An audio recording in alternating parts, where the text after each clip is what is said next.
With Phil stumbling drunkenly out of his bed, repairing in his head all the things he's wanting to be said. 19 minutes of Phil to Phil, with so much time to kill. He promised chill, but all he does instead is beg and show. The stream's online and straight away begins to whine, but all is fine as long as Shad's benign and doesn't step out of line. His content's immature for all to endure like fresh manure, but I feel sure he ran should have feeling so insecure. The money he earned on yesterday was withdrawn and long gone, as Phil was spending impulse is always had to stay on. If supports are also slow, his taste so low and fails to grow, you never know, the show may turn into an easy bingo. Once kicked off across the board with charge to what because his code can be ignored, just how much DSP makes us feel so bored. To help us fight or sleep and try to keep alert to watch a creep who play bingo, but Phil will bitch and why his sheep are also cheap. While DSP is chasing green, we're seeing green across the screen as Phil's routine predictability rivals are so machinist, not in burp and leaning ban. It matters not if battery fun is shy or scan to see if hours making feel less of a man. Takes a drink and starts his like before launching into a bike, pretending different bills when truth is there to buy a wrestling JPEG. Talks about his shitty life of college cat and fatty wife and all his strife while forgetting that it's unwell and they were rife. With drama he will react, but isn't actor as a fact as he rehearsed to be exact in how he felt he was attacked. Tissue's nearly over and a win is in sight, with what to white despite Phil to light that tips were not white.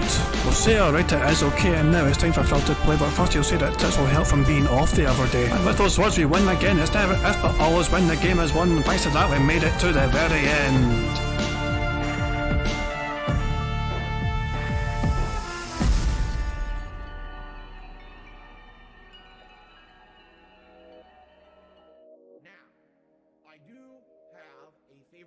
Hey guys, King Jad here, and welcome to DSP Bingo for what is today the 31st of December 2022. That's right, New Year's Eve, Hogmanay as it's known in Scotland. Should old acquaintance be forgot and never brought to mind? Should old acquaintance be forgot and auld lang syne? For auld lang syne, my jo, for auld lang syne, we'll tak a cup of kindness yet. For auld lang syne. Famous lyrics, sung worldwide. It's mental that a kind of wee Scottish ditty is kind of sung all around the whole entire world in a variety of different cultures, not, you know what I mean? And it all kind of came from, well, it was kind of created by Robert Burns. I think Robert Burns didn't exactly create Auld Lang Syne, but he kind of chronicled it because apparently he got it from, I think the way he describes it, he got it from like an old man. Like literally, like the following song, the way he described it was, you know, it's never been in print, it's never been in manuscript until I took it down from an old man. That's how Robert Burns described it, and that's fucking in like the 1700s or so. So hey, fucking go. Happy New Hogmanay, everyone. I do hope you're all doing well indeed. Phil's not live yet, but he is awake, as you can see in stream there. He is awake and talking away on his stream. And a couple of fun questions that came up in his chat was, is Phil drinking today? Prophet, not our prophet, a different prophet, a fake prophet, you could argue, asking in Phil's chat, is Phil drinking today? Which will admit I was just straight a no. Cabbage also seems to want Phil to drink, but it doesn't look like it's going to happen, and Phil definitely just says no drinking stream. Unless I get my first Warzone win, then maybe I'll do a shot, ha ha. Obviously that'll be later on tonight for a second stream, because the first stream for Phil will be Pokemon gameplay. So yeah, there we go. But yeah, I guess I said we'll wait for Phil to go live properly. As I said, he's awake, but the stream itself isn't live yet, so I've got nothing to mute. Usually I'll just mute his goddamn garbage fucking music. But he's a bit late today, I guess. He's a wee bit running a wee bit late. So there you fucking go. But so yeah, it's just, I do hope you're doing well. I do hope everyone's having a good time. If it's already New Year for you guys, Happy New Year. Yeah, I'll say the rest of the world, you know, and the right hand side of the world, I guess, you know, the ones that have had the time zone already. For them, New Year's already been gone, essentially. It's already a brand new year for you guys. So yeah, see the guy, I wish I could fucking pronounce your name. Happy New Year from Tokyo. I do hope you, konnichiwa and all that stuff. I do hope you have a good time, pal. Happy New Year. Yep, welcome live. Get that shite fucking muted. Jesus Christ, man. But yeah, Happy New Year. If it's already New Year for you guys, Happy New Year. If it's not New Year yet, then I hope you look forward to it, as am I. And yeah, I've been kind of boring you guys about what I'm doing. I keep mentioning it, you know what I mean, but I have a tradition which I'm going to maintain. It's something I've been doing since I was a wee boy. I say wee boy, but I think it's something I was doing since I was taller than my dad, which probably means I was a wee boy because he was a wee small guy. So I do something called first footing. A few different places, you know, do first footing, but the Scottish way of doing first footing is it's just basically you're meant to have the first footing should be a tall, dark-haired male who's not already in the house when midnight strikes. So traditionally for me, I was parked outside my home a couple of minutes to midnight, what, you know, give them a bottle or something, you know, so I've got a gift to bring into the house. Because it's meant to be, you know, it's like the first foot should bring them symbolic gifts such as coal, coins, whiskey, or black buns. Food and drink will then be given to the first foot and any other guests. And women and light-haired or red-haired men are considered very unlucky. So, yeah, traditionally when I was old enough, or basically when I was tall enough, I was the nominated person to get parked outside. Probably my old man, you know, I was like, yeah, I'm not fucking going out there, it's fucking freezing. Just send the boy out there, he's fucking taller than me already. But yeah, but I've been doing it every single fucking year for as long as I can fucking, well, not as long as I can remember, but since I was like taller than my dad, which didn't take fucking long as I said because he was a wee fucking small guy. But yeah, plus I'm saying even though my old man's gone, it's something that I still think, whenever I think of first footing, I do think of my dad passing that tradition down to me, and I like to do it as well, just because it makes me think of him, you know what I mean? As I'm saying, like, as daft as it seems to kind of first footing kind of thing, I like doing it, you know what I mean? It still makes me think of my dad and all that, you know, so I'm going to keep doing it anyway. So a couple of minutes before midnight in Scotland, I'll be outside my home with something to bring in to be the first foot and bring a gift or whatever, you know, and I'll just keep doing it. I'm going to keep doing it regardless, so it's just the way it is. But yeah, that's what my evening is like anyway. It's coming up. Goodness me. But yeah, as I said, Happy New Year everyone else. Also, some of you guys are aware of the first foot traditions as well, you know, so there we go. Jesus Christ, Pamsel, you'd walk around to your uncle's house until 5... you'd walk to your uncle's house until 5am. I thought you fucking meant you were walking until 5am. That's a long fucking walk, 5 hours. But nah. Yeah, it's kind of traditional to also, once the bells go, you fucking have a wee mini party, in a sense, you know? Like, you just fucking stay up and have a wee bit of food and drink, and you watch a bit more TV, and it's not unusual to kind of stay up until, like, fucking 3am, 4am, 5am, just enjoying the start of a brand new year. It's like a wee mini party. But anyway, I'm fucking just gibbering on about fucking Hogmanay, New Year's, whatever. We're here for bingo. This is the final DSP bingo of the entire year. And let's get this game set up, shall we? Let's spin the wheel and see what it shall land on. So, yeah, let's spin it now. Spin, you bastard. Spin some more. Tired. That's a tough one.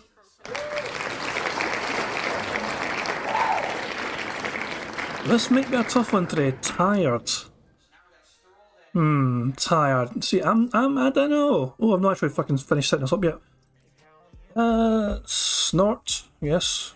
And we'll have 1,000 bingo cards. Tired. That's gonna be a tough one, I think.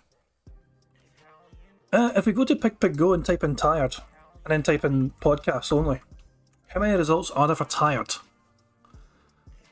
So we had one on the 27th of December, I had it a couple of times on 26th, the 24th, the 19th. To be fair, it's not that uncommon. It's actually more common than I thought it was. It's not every single fucking day, but it's happened plenty of times throughout December, so that gives me some optimism. So there we go. In that case, we need a number between 1 and 224. The first number in chat I see will be the card I use for today's bingo. No shenanigans, no special number, just the first number in chat I see. Heinz, you boring bastard. You typed in 1. Heinz was the first number in chat I saw and he typed in 1. So this fucking card right here, no fucking search for it whatsoever. It's not actually the very first fucking card, but there you go. But number 1, the very first card which contains the word tired on it, and that is the one on the left hand side here. This is a bingo card for today's shenanigans. So what does the card look like? Well, you got filled to get $15+ in tips, gifted memberships, variety, him talking about food and saying literally. Then the second row is him saying react, that annoying T sound he makes when he says like excited or Twitter. Defense mode, where he justifies himself being a piece of shit. You know what I mean, and him playing the sound box. He's got 2 of them now, so there's a good chance of that. The third row is filled being having dead air. Is what it is, him snorting, him slapping his leg and saying content. The fourth row is him saying disgusting, him doing a leaning band to somebody, him saying tips, time and idiot. And the fifth row is all Phil saying chill, good news, tired, you guys, and unique. I think it's a decent wee card, but it's one of those, every time I'm fucking confident about a fucking full house, Phil lets us down very randomly and unexpectedly. So let me just save the card anyway. This is a card for today's bingo. This is a final bingo of the entire year, guys. That's what I'm saying. I can't believe it's been like, I've been doing the fucking bingo stuff for like the streams like half a year now, or almost half a year, or just over half a year actually. Time flies in, man. It really fucking flies in. The older you get, the faster time fucking just goes. It's fucking scary. I just can't fucking wrap my head on it. Dash is trying to get me to enjoy his humour. Hold on. 2 seconds. I had to clear my throat there, so I muted myself. Dashy, send us that our fucking Discord, would you? And I'll play it. It just says me going into my own stream on YouTube to find the link and click on the link, because if I click on the link on OBS, it'll just kill my chat and I won't be able to see a thing. Hell, man. But yes, send us that shit. There we go. We'll say he's fucking sent it. So, Old Lang Syne. Crunchy Frog. Okay, what the fuck's this? Oh, hold on, it's muted.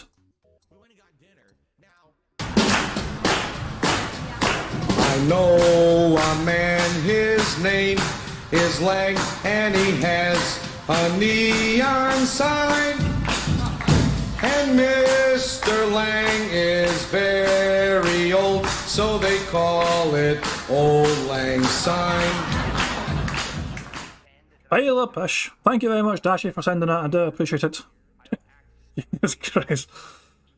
Oh my. So that is Dashy's sense of humour. Fucking hell. Oh my goodness me. So, what we're expecting today, Phil's had a couple of poor days. As we might want to, maybe interest you guys to know that Phil has had a pretty slow few days. Ever since the kind of massive amount of support he got from, you know, the whales for the capture card debacle and all that. The last 3 streams for Phil seen him earn a total of $162 3 days ago. Well, actually, maybe, yeah, more than 3 days ago. The 27th December, Phil earned a total of $162. Then, $99. Very slow fucking day for him. And then yesterday wasn't that much fucking better either. Only $109 across the entire fucking day. Yeah. So, it's not been a great couple of fucking days for Phil. How's the support for the month? I'm on mobile. I mean, for the month, I guess I can go to net revenue for fucking December. Peace is going to have to make a brand new one for 2023 soon. This is the last day we'll probably see. Well, not the last day we'll see this. We can fucking see his anytime, I'm sure, because we've got 2021 near as well. But so far in December, Phil has earned, fucking use that term loosely, $4,235 in tips, over $4,000 in YouTube money, and $367 in Patreon money. In total, it is technically Phil's least supported month for the entire year. He is about $100 short of where he was last month. So yeah, that's an interesting one, I think. But also, Phil's got today. Phil's got today to try and make up for that. If Phil gets $100 today, essentially, that will make it not the worst month he's had all year. But the fact of the matter is, though, these last 2 months for Phil Burnell have been the worst 2 months of his, you know, of the year for him. Even unless Phil gets a massive amount of fucking support today, then yeah, it's looking bad. Has Phil been racist yet? Politically ask the same question every time he comes in. Has Phil been racist yet? And the answer's always the fucking same. He's always racist. It's just you don't always fucking see it. He's going to brush his teeth and then get started, so BRB. I'd say that's quite racist. What's Phil saying here about Iron? So what's Iron Man Power saying here? The fuck here? Hold on, what the fuck's this saying? Good morning, DSP Gaming. I have a question about God of War Ragnarok. Which weapon do you think I should focus on upgrade first, axe or blades? And Phil says they are both needed equally, so no real good answer there. Lol. Yep, that's definitely racist from Phil. Whoops, scroll down.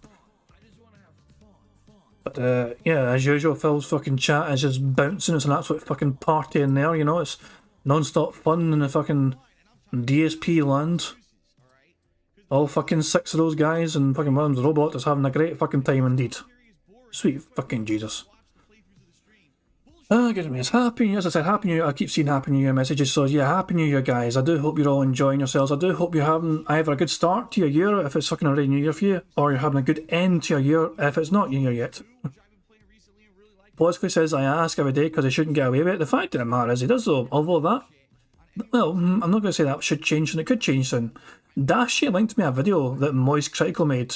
10-minute long video about how YouTube implemented a wee sneaky change which might hurt a lot of YouTubers and content creators when it comes to making money from their videos. Personally, I don't think it's going to bother Phil a huge amount, simply because the most of his money he gets these days is not from fucking ad revenue, but mainly from fucking live streaming. You know, the actual contributions that are sent directly to him from memberships and super chats and tips. That is the majority of Phil's income these days. His income from ad revenue is not as much as it used to fucking be. It's still a decent amount, I think. It's still like a few $100 at least, or maybe $500 odd or something, at least I would imagine, he gets per month from. And he's got a huge archive. There's a huge archive of YouTube content Phil has, which is all monetized, and he'll still get, wee residual views here and there. So yeah, Phil will, all those little small little, views will add up. But the fact of the matter is, if YouTube have implemented these changes, it means that a lot of his old content and even his new content might be restricted for ads and not get any monetization, whatsoever, because of these new, things that YouTube have brought in place. Which basically means that if you have any swearing whatsoever, in the first 8 seconds, it's automatically no fucking money for you, for making ads in that video. And there's other things as well where they're clamping down on language, they're clamping down on gore. So even video games, like if he plays a video game and it looks too graphic, then YouTube will like, yeah, I don't like that. Callisto Protocol is one of those games apparently which will be flagged up as being inappropriate for YouTube ad revenue. So yeah, it's just one of those things where, yeah, but the fact of the matter, YouTube don't give a shit about Phil. You think YouTube fucking care about the things that Phil does and says? Well, of course they fucking don't. It was a racist piece of shit fucking years and years ago, and fucking people pointed out to YouTube, and YouTube like, okay, I see that.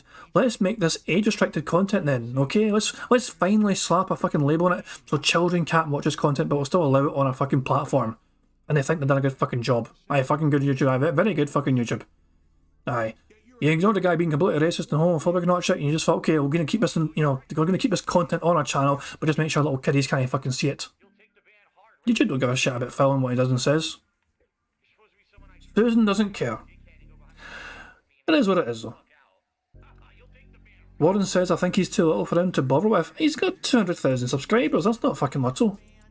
I know him up for a lot of time for always being kind of fucking stuck at the same figure. He's always been floating about this kind of figure for a long fucking time. For the years he's been doing fucking content creation on YouTube, he has not really grown that fucking much. But the fact of the matter is, though, he's fucking 200,000. It's 200,000 apparently real fucking people. Aye, fucking right, I know. But still. It just blows my mind. I know it does. But anyway, let's get the games. Phil might go live any fucking second, I just thought, so let's get the fucking cards set up. Let me just make sure I quickly... mind you, we have a wee warning. Whenever Phil's about to go live, we do have the warning of the fucking brand new little bumper, the little bumper thing that gets played. That fucking weird little thing. Okay, so you guys should be able to see the card on stream. Fantastic stuff. I might actually need to make this a bit... Yeah, let me adjust the size a wee bit here just so it doesn't look as shite. I'll just make it a bit... There we go, that's not too bad. I'll do. Goodness me. Plosco's asking, has he got his capture... Yeah, he got his capture card sent to him. Yes, he got it sent to him a couple of days ago now. Yesterday was his first full day of streaming with it. And apparently there was some troubleshooting to do throughout the day, but they got there in the end. It does seem to look a bit better. But it seems to also be affecting Phil's computer and his webcam quality. I don't know. It's just the kind of usual gibberish shit Phil comes at me. Oh, it's my CPU's maxed out. Oh, it's like 100%. Oh no, the webcam. Oh shit. Fuck off, Phil. Fuck off. Sorry, Plosquay. Defense mode is not him crossing his arms. That's siege mode. Defense mode is just basically when Phil tries to justify something. Like if he does something kind of shitty and scummy, and Phil says a lot. Phil will try and justify anything. Like I can't do this because reason. Basically, anytime Phil has an excuse for not doing something he could and should be doing, it's defense mode. When he folds his arms, that's siege mode, but that's on the board. Phil's going to go live right now. This special little fucking bumper is playing now, so prepare yourselves, guys. It's time. Phil's about to go live properly. The intro is going to happen any fucking second. The end is nigh. Prepare your wallets and all that shit. Ah, Christ. But you guys all know the drill by now. 25 snorts by Phil equals a free space. 10 burps by Phil equals a free space. If it's double that, there'll be another free space. If we have 100 likes on Phil's stream before he starts recording for gameplay for YouTube and blows bubbles, that is also a free space. And if we have 100 likes before we finish playing bingo, that is also a free space for us. But that's only ever happened like once or something, so not a big fucking deal. So no pressure, but liking the stream does help in that regard to get a free space. And sometimes we are a free space away from a full house. 25 out of 25 means all you guys can win a prize in chat. So yeah, imagine that. You actually get a prize. Imagine winning money for watching DSP content. What sort of fucked up bizarre world is this? Well, welcome to my world. Good luck, guys. Here we fucking go. Good morning, everyone. Darkside Phil here, and welcome to the Level 1 podcast, where we're busy having fun down here on Level 1. Ladies and gentlemen, today is New Year's Eve 2022. That is right. We made it through another year, ladies and gentlemen. It is the final day of the year. I'm very excited for this because obviously, being the last day of the year, it means that pretty soon we're all going to feel nicely refreshed and renewed for the year. In fact, I have a major announcement. Are you guys ready for this? Ladies and gentlemen, it is absolutely positively official. DSP Gaming has been fully renewed for 2023. What the fuck's that meant to fucking mean? It just means he's not fucking... Of course he's going to be fucking staying for 2023. What's he going to fucking do? Get a fucking job or something? Fuck off, Phil. So good news, guys. DSP Bingo will continue in 2023. Hooray! Fucking soundboards and all that shit. Fuck off, Phil. Jesus Christ. Absolutely is not on the board, is it? And now it's positively. No, it's not. Okay, good stuff. Still, good start to the bingo. He made that annoying T sound when I said excited. And he also used a sound box multiple fucking times. That was a quick one as well. So, yeah. Decent start so far to the card. That is right, ladies and gents. You know, for a while there, it was a little bit tenuous. I was wondering, you know, would we get the order? And, yes, it is absolutely true. We have received... What a fucking order. Order 66. Fuck off. Will we get the fucking order? Aye, because there's such a huge fucking demand to your fucking garbage content in there. There's just literally dozens and dozens of people that fucking wait for this fucking shit every single fucking day. Profit is his CMOS battery's going time to replace. So good luck, Profit, pal. I mean, hello and goodbye. I think it's the first time I've seen you in chat, pal. So good luck dealing with that, Profit. Order here at DSP Gaming for a full year of episodes, podcasts, gameplay, reacts, all kinds of stuff. I'm very excited for that year coming up, and thank you in advance to everyone who has ordered the episodes. I'm expecting full payment shortly.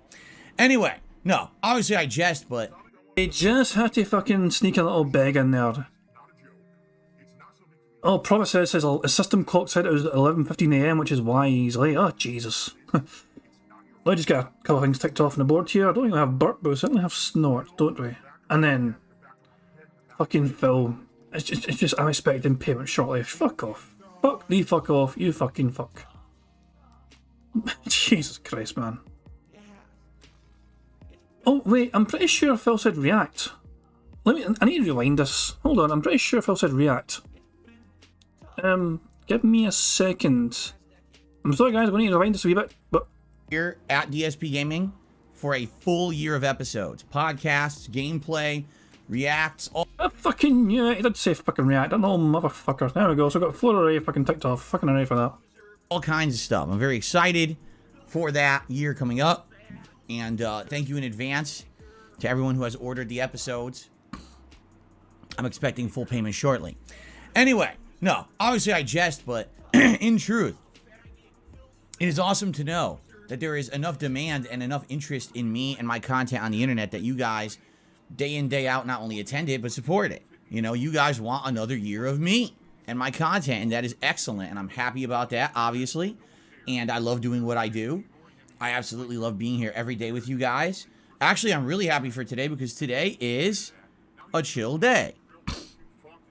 Unlike this last week, which was very dramatic, with a lot of nonsense going on with the capture device malfunctioning and everything, we're kind of back to normal today. Although we will still be experimenting a little bit with things such as the resolution of the webcam during gameplay. Outside of that, I feel like we've kind of got most of the bugs worked out. It seems like we've got the audio synced properly now. And you guys really seem to like the increase in quality that the new capture device has, which I'm very pleased about, obviously. So today should be an exciting final day of the year, a full day of streaming, and by the way, a lot of interactivity here on DSP Gaming today with the kind of games that I'm playing, which I'm very excited for. In addition, on today's episode of the Level 1 podcast, we've got some interesting topics to discuss. First of all, we're going to address the new YouTube drama. Well, bugger me, I guess Dashi was right. I didn't think Phil would actually cover this, but Dashi was convinced he would. And there you fucking go. Phil is actually going to cover the YouTube drama. Because if you've been watching any major YouTuber's channel in the last 1 to 2 days, you may have seen panic videos. Alert. Oh my god, update. YouTube is trying to demonetize the entire site. Everyone's losing money. No one can make a living on YouTube anymore. Oh no! Phil, this is so fucking hypocritical from Phil because let's be honest here, most of his fucking income these days does not come from ad revenue. It comes from the generosity of his fucking viewers. That is why Phil is not fucking making a big fucking song dance about this, because he does not actually fucking care that much about ad revenue. Back in the fucking day, it was a huge fucking thing. Remember fucking Machinima dropped his ass and he was like, I don't know what I'm going to fucking do. I don't know what I'm going to do for money. I think, what did I do? He made panic videos. He made all sorts of fucking emergency fucking videos. The black shirt was worn every single fucking day as he made a fucking brand new emergency begging video to his fans saying, what do I do? Please tell me what to do. What do I do? What do I do? And that's when I fucking told him, hey, go back to fucking live streaming. Go to Twitch. Go to Twitch and start fucking live streaming, you dumb bastard. And it's like, no, I don't want to fucking do that. I hate Twitch. Twitch told me to fucking know more about it. I don't want to go fucking back there. Fuck off, Phil. Fucking Phil's fucking stroke face mouth. Jesus Christ, man. Is this a photo? Is this a photo? Is this a thumbnail? Are we already fucking got a thumbnail for fucking the brand new fucking year with this shit? Hold on. I'm gonna take a picture. I'm gonna take a fucking picture. It might not work out that well, it depends how well it turns out, but let me fucking take a picture. There, I'll see later on how that turns out, fuck it. Anyway, back to the fucking bingo.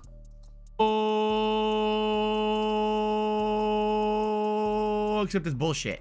It's a story that is essentially created to create year-end drama and clickbait views. It's not even something new. This is a policy that YouTube instituted months ago at the 1.25 speeds? Fuck it, why not? We might catch up to Phil in normal time, no, that's the thing, no. But KidFilm's asking for 1.25, fuck it. We're only 3 or 4 minutes behind Phil though, so we might catch up, I'm just saying. Beginning of the holiday season for its holiday slew of ads. It just sounds to me like either these content creators have absolutely nothing to talk about this time of year, they're bored and they want to make some money, or they're just lazy and they haven't paid any attention to what's been going on YouTube. I personally know because every day I'm the one who actually uploads his own videos. I don't pay anyone to edit my videos. I don't pay anyone to upload them for me. I do it myself. And when I do it myself, there's a checklist of stuff that I have to fill out every day for my videos saying, what kind of content is in this video? Categorize it yourself. And once you categorize it, then YouTube uses that information to determine whether or not that video is monetizable or not. But in addition to you picking categories, YouTube has its own automatic algorithm that it runs on everyone's videos. So it's kind of like you tell them what it is you're uploading, then they check it anyway. Right? So what's the point of you telling them what you're uploading? The answer is actually 0. But yeah. Anyway, I noticed this change months ago. We will talk about it today on the show. All right. And well, you know, I'll explain in detail because I know exactly what's going on. Unlike apparently all these other YouTubers who are just shocked and appalled that there's these changes happening on YouTube despite the fact they've been in effect for months. Because people yesterday were actually coming to my late stream yesterday saying, did you hear what so-and-so was saying tonight and what so-and-so was saying tonight? They're saying it's the end of YouTube and everyone's getting demonetized. I was like, I'm not getting demonetized. I'm fine. I haven't been affected at all. Hence the reason why Phil does not give a fucking shit.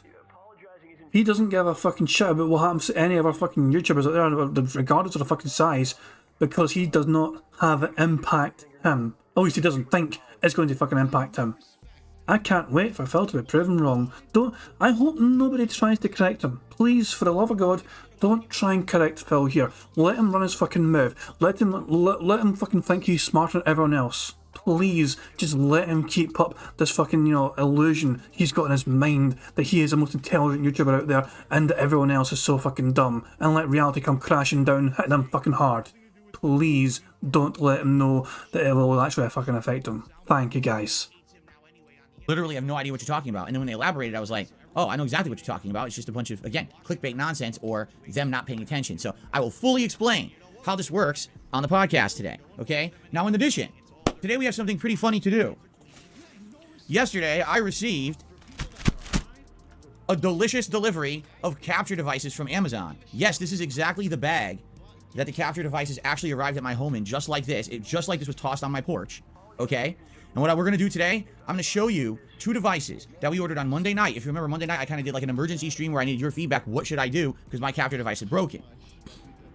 So, I ordered 2 from Amazon on a whim. They came yesterday during my stream. And today on the podcast, we're going to show these off and determine what I should do with them. I think you're going to have a hilarious laugh. That's all I'm going to say. I don't want to spoil too much. All right? Okay. So, we got some interesting stuff to talk about on the podcast. In addition, we have a schedule update. Why? Because last night, I completed High on Life, which I'm very happy that I did because it opened up a new section in my schedule. And I'm very proud to announce that I have chosen a game that is a game that you guys really seemed to enjoy during my Christmas marathon. That's right, ladies and gentlemen.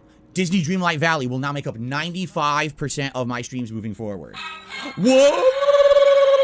No. Obviously, I jest, I joke. It'll only be about 80%.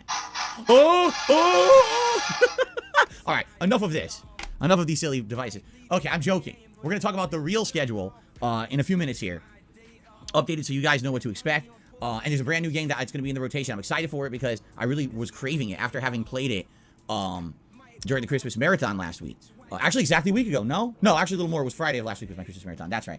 But yeah, I had such a good time playing it that I actually been dying to play it. And now I want to, and I'm just making the decision that I am. So there you go. And we're starting it tomorrow, actually. It's going to be part of the rotation. So I'm pretty excited for that. So we've got a lot to talk about. And of course, if we have time, our usual hijinks of Q&A and shout-outs and all of that. Thank you to anyone who contributes in any way during the Level 1 podcast. To preempt this podcast, to let you know, I do shout-outs at the end of the show for any contributions. So that means anything. Super chats, super stickers, memberships, gifted memberships, tips, all will be shouted out at the end of the show in one big clump so that I can update the leaderboards and answer your questions and yada, yada, yada. Okay? But before we get started, let me direct your attention to the members total for the month of January, because that is correct. That is the January goal. I actually jumped the gun a little bit so that if you guys either became a member, renewed a membership, or gifted memberships right now, even though it's still December, it would count towards January. And as you can see, we actually did have some progress as a result of that, which I'm happy for. So, what is the goal for the month of January? It is a brand new event, something that I've never done before, okay? It's going to be DSP's Super Bowl Saturday. Yes, my Saturday. DSP Super Bowl Saturday Bash. This is going to be a special marathon event where I'm going to dress up in a series of football jerseys. When I say football, I mean American football. I'm going to have silly accessories. Like I'm going to try to buy one of those helmets that has like the beer cozies next to it that you can drink through silly straws. I'm going to have snacks and things that you would normally eat while watching a sports game or maybe at a tailgate party. Maybe even do a live DSP tries of one or more of these items during the course of the marathon style stream. Also, I'm going to be reacting to old school Super Bowl ads. All right. The Super Bowl's been around for so long. It's the once a year that is basically the national championships for American football. And it's one of the biggest televised events that we do every year. And advertisements are crazy. People pay the most money to advertise their companies and products during the Super Bowl. So it would be really cool to go back in time and watch some of the older Super Bowl ads and react to them just like we did during the Black Friday React Marathon. Kind of the same deal. But in addition, I'm also going to be playing some old school sports games on the Switch. Some games that are over there and, are available both on the NES and Super NES. Okay? So it should be a very special event, something very different, and something that I normally would not do, but I think it would be pretty fun to do with all of you. The Saturday before the Super Bowl, which don't quote me, but I think it's either the 11th or the 12th of February. Why Saturday and not Sunday? Because it would be pretty stupid for me to do it on Super Bowl Sunday when a lot of people actually want to watch the Super Bowl, right? Just like it would be pretty dumb for me to do my Christmas marathon on Christmas when everyone is celebrating Christmas with their family. You see? So we'll do it the day before. Anyway. I'm pretty excited for this event. If you're interested, if this sounds good to you, please consider becoming a member, renewing your membership, or possibly gifting some memberships to the channel. There are tons of people waiting in the wings, ready to accept a gifted membership, and they would be really grateful if they got one. By the way, if you're one of those people who maybe have just started watching the channel and you're interested in how do I receive a gifted membership, you can type !gift into the stream chat, and there's a command that will pop up. You click on it, it'll have a option. Click here, it'll accept a gifted membership when they're available, and then you'll automatically be there. All right, so definitely do that, and thank you in advance to anyone who supports the channel today. Again, shout outs at the end. All right. Now, should we address the YouTube drama first, or should we do the schedule update first? I almost feel like we should do the schedule update first.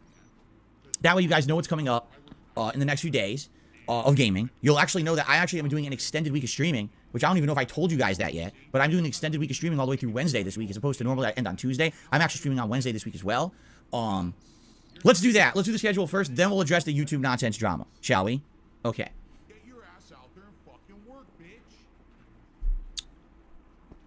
That's pretty good seltzer water right there. All right.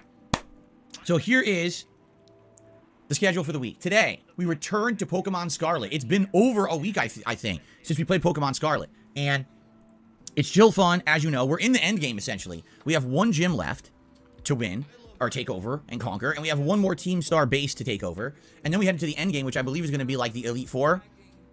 And whatever the end game content is regarding the Team Star bases takeover plotline. And also, we already beat the final Titan Pokemon, but they're telling us to go back to the beginning of the game. There's a lighthouse or whatever. They're saying go back there for, I guess, an end game of that as well. I don't know if there's going to be another fight there or whatever. So we're basically in the home stretch, and I feel like within another couple of streams, likely we'll beat Pokemon Scarlet. Now remember, with Pokemon Scarlet, we did some very special stuff. If you tip $25, you can name a Pokemon, and that still very much remains in effect. If you want to name a Pokemon for these last couple, I'd say probably 2-3 more sessions, I'm estimating. So if you want to name a Pokemon and have them in the party for these last few sessions, today would absolutely be the day to do that, because that would ensure they'll be in the party today for these final big fights, and then moving forward for the end game as well. Also, when I play Pokemon Scarlet, as you know, if I hit the $100 tips goal during a Scarlet stream, I wear the silly Pikachu hat. And this has been something going on through the entirety of the playthrough. It's been pretty silly. For the most part, I've worn it almost every stream. There's been a couple times when I did night streams of it that we didn't hit that. But for the daytime streams, we almost always hit that goal. So that'll be in effect for today as well. Okay? So I'm excited for this. We'll see how far we get. And like I said, probably 2 to 3 more streams of that until we wrap it up. Tonight on the... I did try and fucking tell you guys that because the last couple of days for him has been a bit slower, he would kind of be quite, annoying today. As you can fucking see, the last couple of days for him. The day stream, $26, and then $23 after that in the night stream. Then yesterday, $59 and $50. It's been quite slow for Little Piggy. So, yeah, he is obnoxious as hell with the fucking hints today. Massively so. He is desperate to try and get some fucking, more exciting. He wants to fucking wear hats again. He fucking wants to wear vests again. It's been too long since he fucking wore it. It's been it's been a few days since he fucking last wore it. Scar says he's been dropping it. No one has tipped overnight to name. Yeah, exactly. That happened the other day. He was fucking mentioning it. Nobody tipped behind the scenes in between streams to fucking name a Pokemon. It's still up for grabs. So if you do it now, you're guaranteed to get your fucking Pokemon name. Just give them $25. Fuck off. The game is about to fucking finish playing. You'll never fucking see you again. You got $25 fucking dollars. What's the fucking point giving this fucking idiot $25 for just to fucking name a fucking Pokemon that you're never gonna fucking see him play again in like that's two streams time? Nonsense.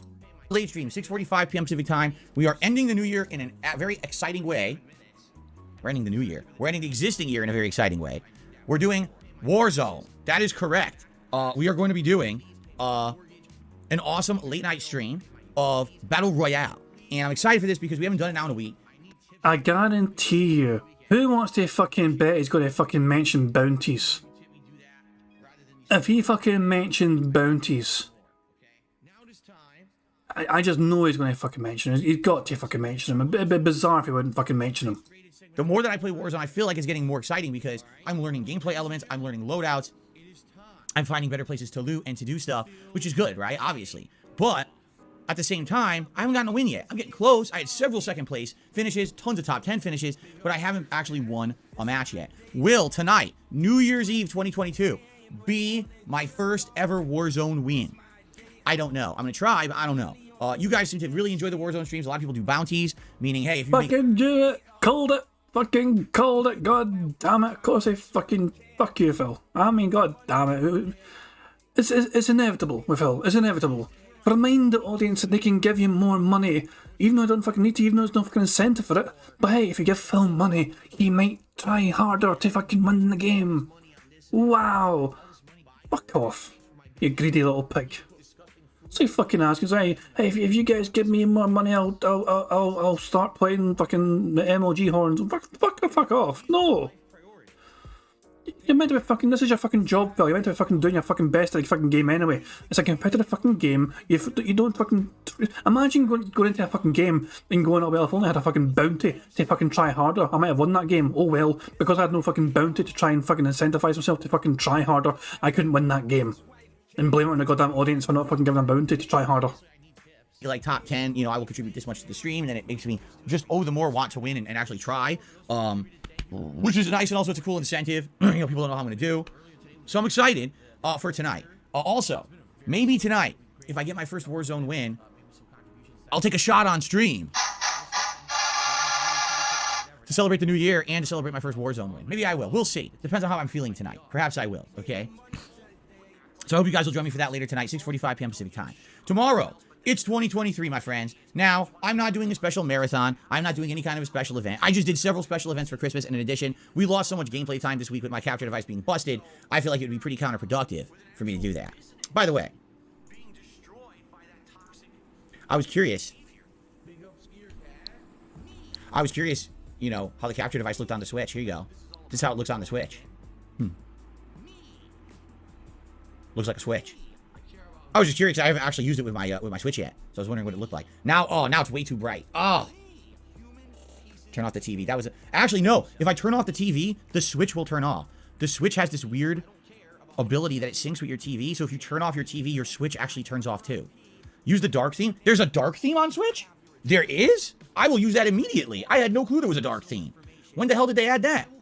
I'm gonna turn that on right now. I hate themes. Oh shit. Whoa! A reminder that this is his job.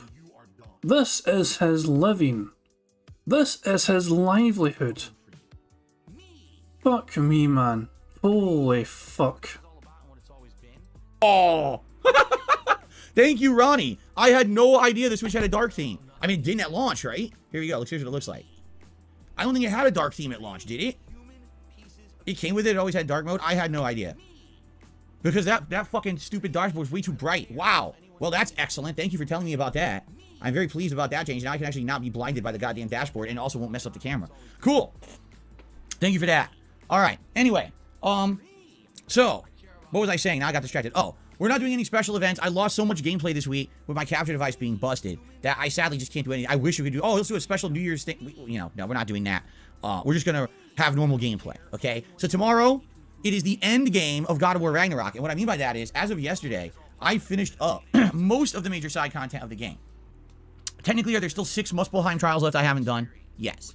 Technically, isn't there still a few odds and ends around the map? Like, I think there's a few realm tears to close and things like that. Yes. But for the most part, I've done the vast majority of meaningful side content. I've upgraded my armor as far as I can. I like the Berserker set, but I can't upgrade it any further. So what am I going to do there, right? Nothing.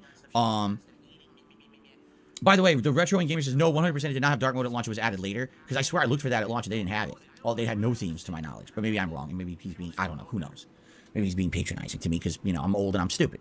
Anyway, so tomorrow, with God of War Ragnarok, we are solely focusing on story-based progress. What I would like to do tomorrow is try to get as far as we can in the story. Some people were even saying, since I'm now, like, way high-leveled, because I gained, like, 3 levels of the Blaze of Chaos, 3 levels of the Spear, maxed out my armor settings. Basically, now they're like, you're going to just steamroll the end of the game. Like, nothing's even going to have a chance. You're just going to destroy everything. Well, if that's what happens, that's what happens, okay? We'll see tomorrow as I focus in on the end of the game, and I absolutely have no clue how it ends, so I'm excited. Tomorrow could be the end of the story of God of War Ragnarok, okay? Tomorrow night, on the late stream, we're going to be doing a playthrough that I started during the Christmas Marathon, all right? It's going to be me continuing on with my second ever run of Resident Evil 1 Remake, which I'm very excited to play. I played about, what was it? I played about an hour to an hour and a half, right, of this game during the Christmas Marathon, and I had a great time with it. Like, I really enjoyed it. I'm playing with Jill, which I did not play in my original run. In my original run, I played with Chris. And in my original run, if I remember correctly, I picked the middle difficulty, which apparently is, everyone claims is easy. This time I picked the harder difficulty. So it's more challenging, and it's a completely different, you know, scenario with Jill, with different puzzles and order and plotline and all of that. I like having Barry in the mix as well. So I think it's going to be fun. I like Resident Evil 1. I haven't played it in many, many, many years. I'm craving some survival horror action right now. This will be a good way to get us ready for Dead Space, I feel, later on in January. Because this is more classic than you have Dead Space, which is the remake of a modern horror classic. So I'm excited. I cannot wait to actually start that tomorrow night on the late stream, okay? Now, you might say, wait a minute, Phil. I don't understand this. Right now, you have people nominating games for your upcoming Viewer's Choice event. You're right, I do. People nominated Resident Evil 1 Remake. You're right, they did. But now you're just playing the game. You're right, I am. So then what does that do to people's nominations who nominated it for Viewer's Choice? Well, I guess what that means is you got what you wanted. I'm giving you what you wanted early, right? There's no complaining there. I'm sure anyone who nominated Resident Evil 1 Remake is going to be very happy that I'm starting it this week. Now, obviously, if we're in a situation where I'm already playing the game, don't nominate it. I'm already playing it. I'm not going to be playing it another time back-to-back with this playthrough. So any nominations for Resident Evil 1 Remake are negated, but you're getting the game early. So what are you complaining about, right? Now you might say, well, wait a minute. What about those who nominated Fallout 3 and Oblivion? That's not fair. You're right. But sometimes life isn't fair. And in this case, I really was craving Resident Evil 1 after having played it during the Christmas marathon. And I knew that Resident Evil 1 Remake would be a game that would maybe take, 15, 20 hours tops to do a playthrough of, as opposed to, let's say, Fallout 3 or Oblivion, which could end up being 60 to 80 hour marathons, especially because in a game like Fallout 3, I own all the DLCs and I'm going to want to play them all, right? So, in that regard, it makes a lot of sense for me to play the shortest of the games that, people might be wanting from the Christmas marathon, and I'm just excited for it. So I hope that you guys are too. That is the beauty of me being the master of my destiny, and I'm the pilot of the ship here on DSP Gaming. I can determine at any point, I could say, we're heading, Yeah, the problem with that, Phil, is you usually fucking crash into a goddamn iceberg every fucking 2 minutes and you fucking turn to a chat to save the fucking day.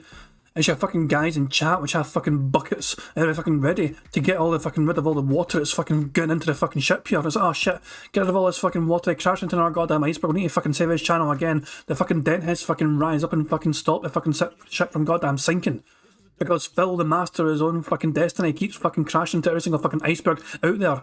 Even ones which don't fucking, there's icebergs out there that shouldn't fucking exist, and Phil somehow finds them and crashes into them, and it's up to his fucking audience to fucking just get all the fucking water out and just fucking keep the fucking ship afloat. Hi, oh thumbnail. Phil, yeah. Phil, you're the master of your own fucking destiny, but you don't fucking do anything yourself. You can't do anything by yourself. It's always up to your fucking chat to fucking hold your fucking hand for the entire fucking process and guide you through it.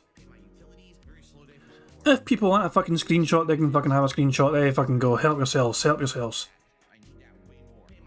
You can't see his whole hand, which for me is kind of ruining it a wee bit, because the hand is out of frame, it kind of ruins it a bit for me. So I'm not bothered to take a screenshot. But there you go. You guys can knock yourselves out. To the port of starboard, 5 degrees towards the star of the north, and straight on till morning. And then I just turn the wheel. I have no idea if that's anything that makes any sense. And I turn the wheel like this. Oh, and I'm turning this giant wheel. And the ship goes, oh, like this. I said, oh, wait a minute. There's a giant iceberg that way. Go this way. Go this way. Oh. And sometimes we'll go right off the end of the flat Earth. Because as we all know, the Earth is completely flat. You fly right off, right?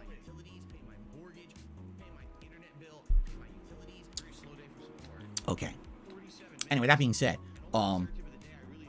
basically, I'm just excited to play survival horror, and I hope that you guys will join me for Resident Evil 1 Remake starting tomorrow night. Okay, so now here's what we're going to do. Every day we're going to alternate. Monday, excuse me, I'm already screwing this up. Sunday, God of War Ragnarok, Resident Evil 1 Remake. Monday, Pokemon Scarlet, Warzone. Tuesday, God of War Ragnarok, Resident Evil 1 Remake. Wednesday, Pokemon Scarlet, Warzone. Make sense? Now, when we beat Pokemon Scarlet, and when we beat God of War Ragnarok, I can do my year-end series. Let me tell you, I can't wait to do my year-end series, because I want to wrap up these playthroughs and be able to rate the games and order them, and, I love doing those series. Those series will be live streamed, okay? How long will they be? I don't know. What I may do is I may do one main stream that's 3 hours, and the first half is the most disappointing games countdown, and the second half is the Game of the Year awards. Or, it all depends, because actually I don't know. Actually, it really depends on how many disappointing games I have this year, and I don't know. I have to sit down and look. I haven't had a chance, so it's definitely going to be a live streamed event, okay? But it will be recorded on demand for YouTube as well. It's going to be me sitting here telling you the order of the games and then playing footage of each game and superimposing. I'll be over it talking about the games, the good things and the bad things about the game and why I've rated it the way I did. It's always interesting because now literally people have no idea what games I'm going to say are in these countdowns because I don't do reviews anymore. So without having number scores out there, no one has any idea what games I'm going to say are better and worse than other games, and it makes it a lot more suspenseful when I do my year-end series, okay? So that's coming. All I got to do is finish up Pokemon Scarlet and God of War Ragnarok. And I would say God of War Ragnarok more importantly, because once I see the ending, then I can formally say, here's what I think about the entirety of the game. So we'll see, all right? I'm excited. Hey, Kid Flim, hope you do well, man. Hope you enjoy your year. Kid Flim's got to bounce, but happy new year, Kid Flim, man. Looking forward to some reanimations to you and all that, and your artistic talents in 2023, pal. Have a good one, pal. This. And then once that's done, then we're starting all new playthroughs. And I can tell you the first playthrough I'm doing this month that's a new game would be One Piece Odyssey. This game is coming out, I believe it's the 10th of January, and it is a turn-based RPG based on the One Piece manga and anime. And I like One Piece. I'm not a huge fan of it, and I certainly haven't followed it in over a decade, so I don't know what the hell's going on with it. But this is supposed to be a standalone adventure. I love turn-based RPGs. This would be right up my alley, okay? So obviously I'll be balancing that with Resident Evil 1 Remake for now. The question is, what else will I be playing this month? And the answer is, I don't know. It's really on you guys to tell me. I missed out on so many games during this busy fall gaming season that's very easily, an option. I could just go back and play 2-3 of these games that I missed, right? Until we get into the meat of newer stuff. Like, for example, at the end of this month, I believe, is the Dead Space remake, which I'm absolutely 100% playing. I'm excited to try it. I want to know if it's good, is it better, or how different is it from original Dead Space. And the real measuring stick, is it as good or better than Callisto Protocol? Because so many people crapped all over Callisto Protocol. Wouldn't it be hilarious if the Dead Space remake isn't as good as Callisto Protocol? I guess we'll see. So anyway, this will be an exciting month. Plus, you guys are nominating games for Viewer's Choice. And as I told you guys, in about one more week, so probably next weekend, I will close off your nominations. I'll tally up the votes, and you guys will be able to vote on what game you want to see in this upcoming Viewer's Choice event. All right? So lots of excitement going on. In fact, you know what? Magic 8 Ball. Will the Dead Space remake be better than Callisto Protocol? I can't read it. There's a bunch of shit in front of it. I seriously can't read it. It's a light. What the fuck? Concentrate and ask again. Sometimes with these Magic 8 Balls, what happens is the ink has bubbles, and the bubbles blocked all the letters. I couldn't read it. It said concentrate and ask again. Okay.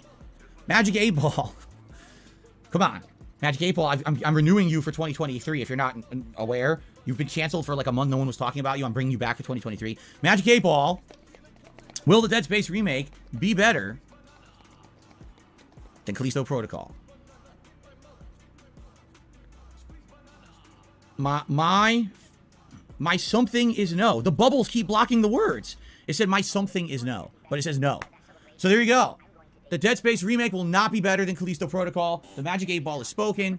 Its word is law. Yeah, and fucking T, that I fucking shit had landed on yes, Phil, I just fucking shook it again until it said fucking no. Guy's a fucking buffoon.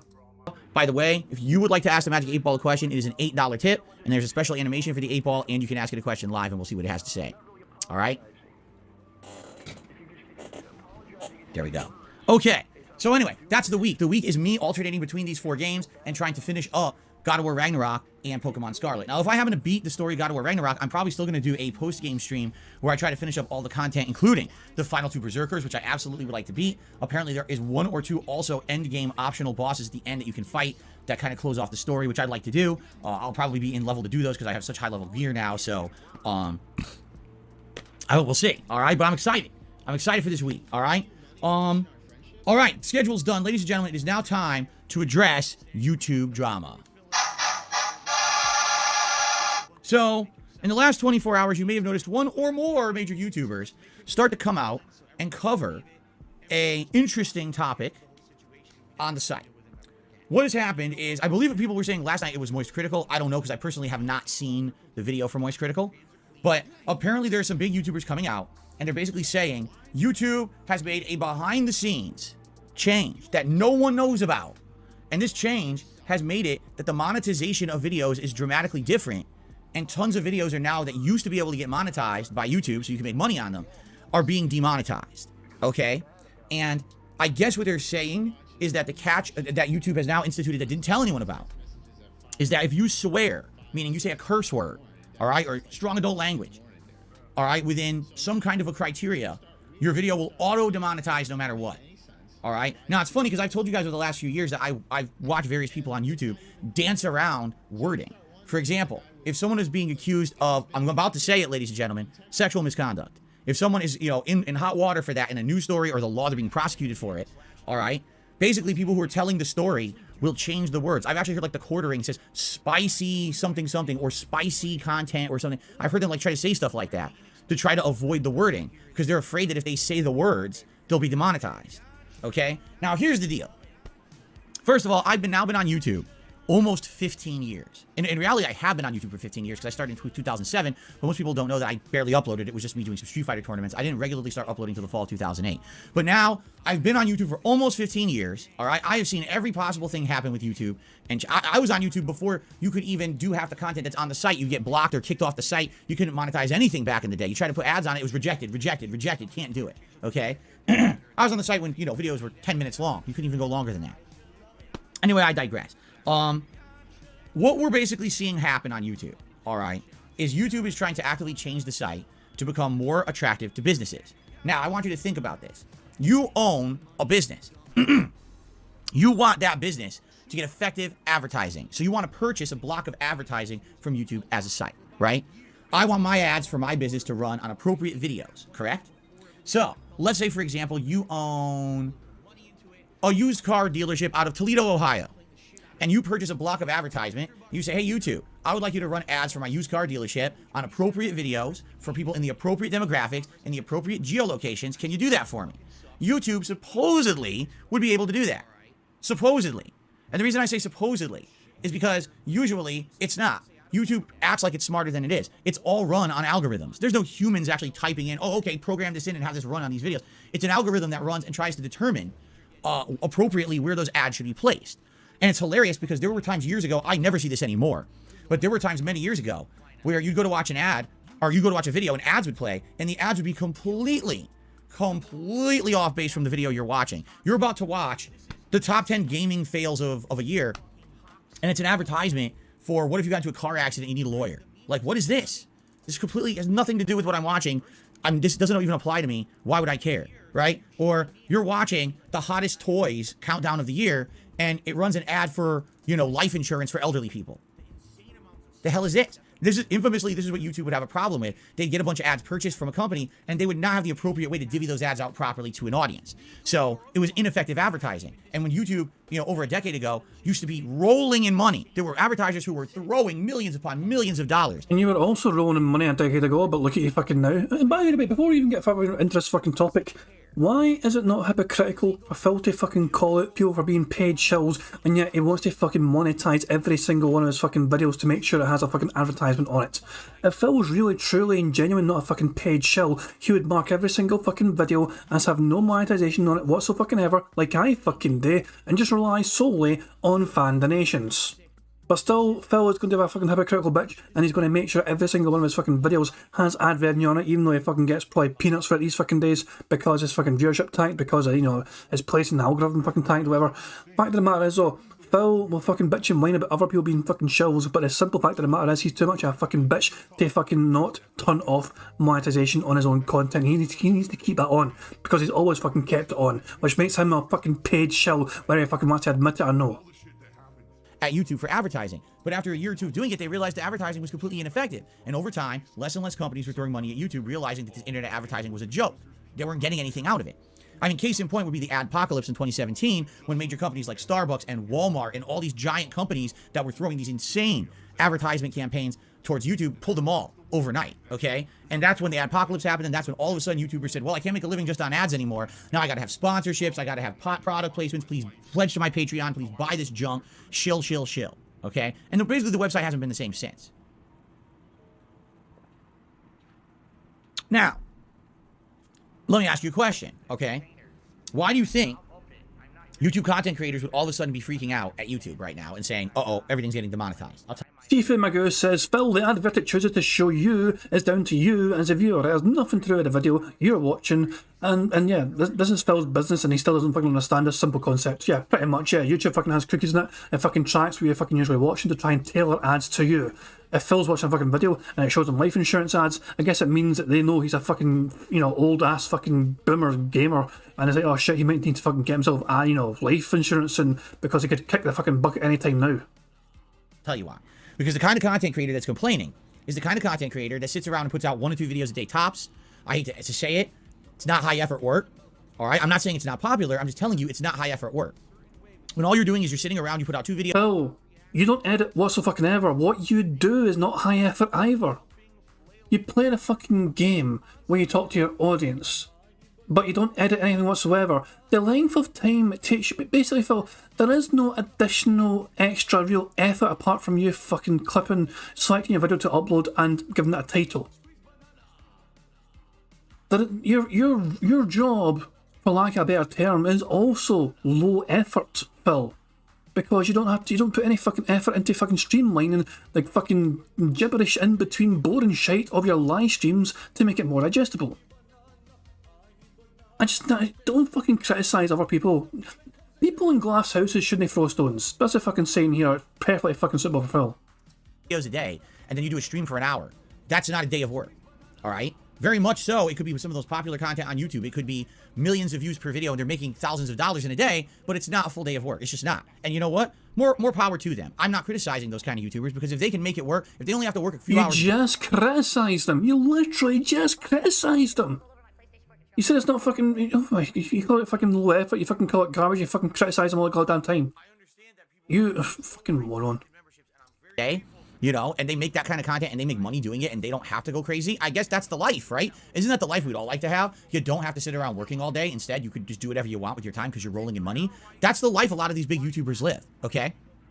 So that being said, you know, let's say you're a big time YouTuber and you put out 2 big videos a day, each video getting hundreds of thousands to millions of views, and maybe you do a stream a day of an hour or 2 with your audience. So that's your income. 3 pieces of content. What happens if 1 or 2 pieces of that content gets demonetized? Oops, I just lost 2/3 of my income for the day, right? So that's why this is a big problem among these kind of big YouTubers who are all of a sudden complaining about this. For someone who's a normal person, you don't care if a video gets demonetized here or there. Who gives a shit? How does it really affect you? No, it doesn't, not in a big way. For me, every day I've got a podcast. Well, first of all, I've got a live stream. But that's what I'm saying, Phil, you upload to your channel like several fucking times a day, as well as to having your fucking live stream, which is basically just what you're fucking uploaded. Phil, you are not in the normal scenario. You are the exception, and you are the way it should not be fucking done either. And the live stream is monetized, although quite frankly, it's not necessarily highly monetized. You probably see an ad run on this live stream when it starts, and I take 1 ad break during each stream, and that's it. So I don't make a lot of money on it. Shill! You're fucking calling. Why aren't you a shill for fucking admitting to this, Phil? You run ads on your garbage content, and why does that not make you a shill? Tell me that, Phil. Explain to me that.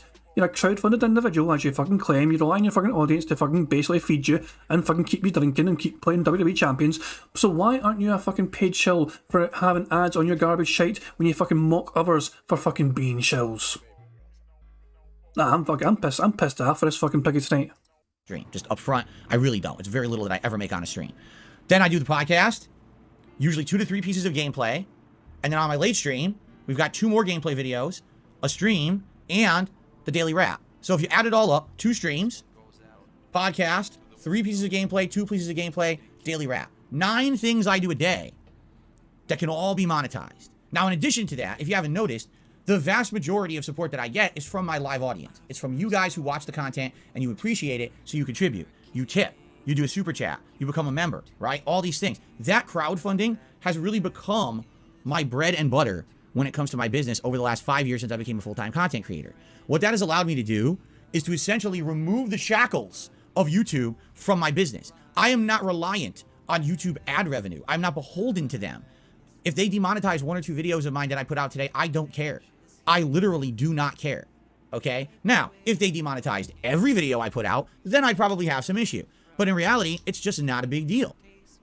Who cares if they demonetize a few videos every once in a while? It's not a big deal at all. Because here's a crux of the fucking matter then.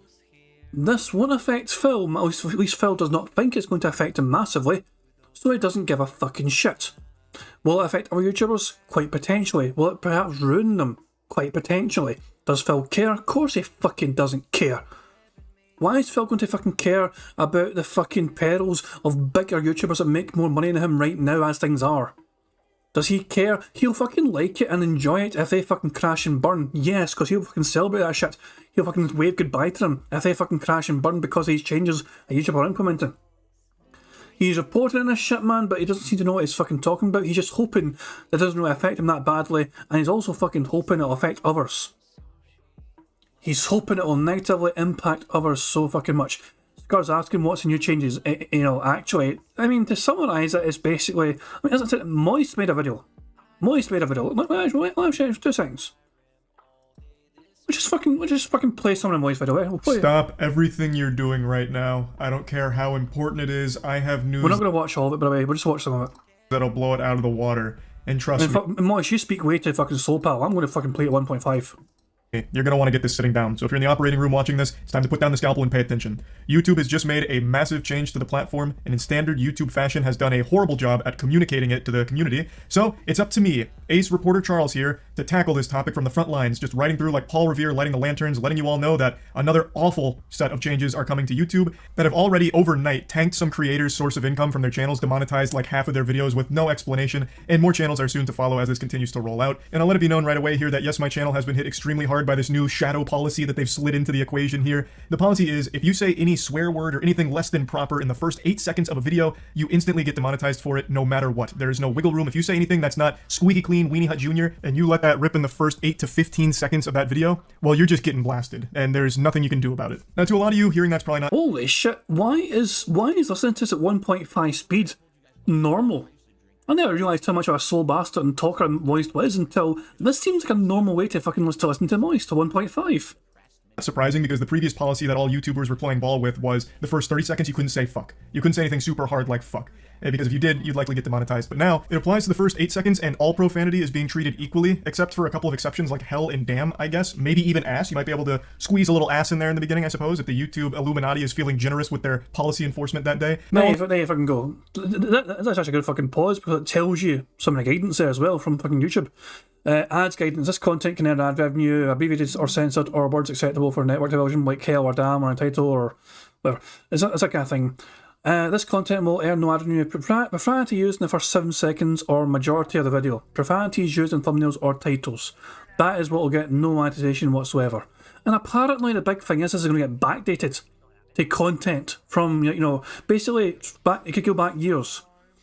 Even though there weren't rules and policies implemented at a time, this could get backdated to all the fucking previous content video creators have made. So in Phil's case, all his old content from 2007 and 2008 onwards, there's a lot of naughty words right at the start of those clips. Instant demonetization. This could very well impact Phil more than he thinks, and he might start caring a bit more about it if all of those videos he had, all that fucking big massive catalogue of videos he's had from back in the fucking day, which are still earning ad revenue, all of a sudden might not be eligible for ad revenue anymore because of his naughty potty mouth.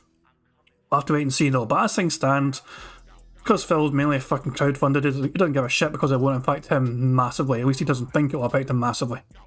I have diversified my income. I've got people who crowdfund me on the streams. I've got people pledging to my Patreon. I do have ad revenue on YouTube. I've got all this going on. I've got police showing up at my house outside right now because I'm telling the truth about how YouTube works as a content creator, and they don't want you to know about it, so they're sending the cops to arrest me.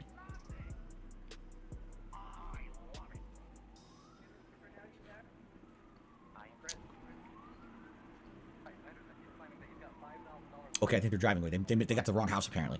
Okay.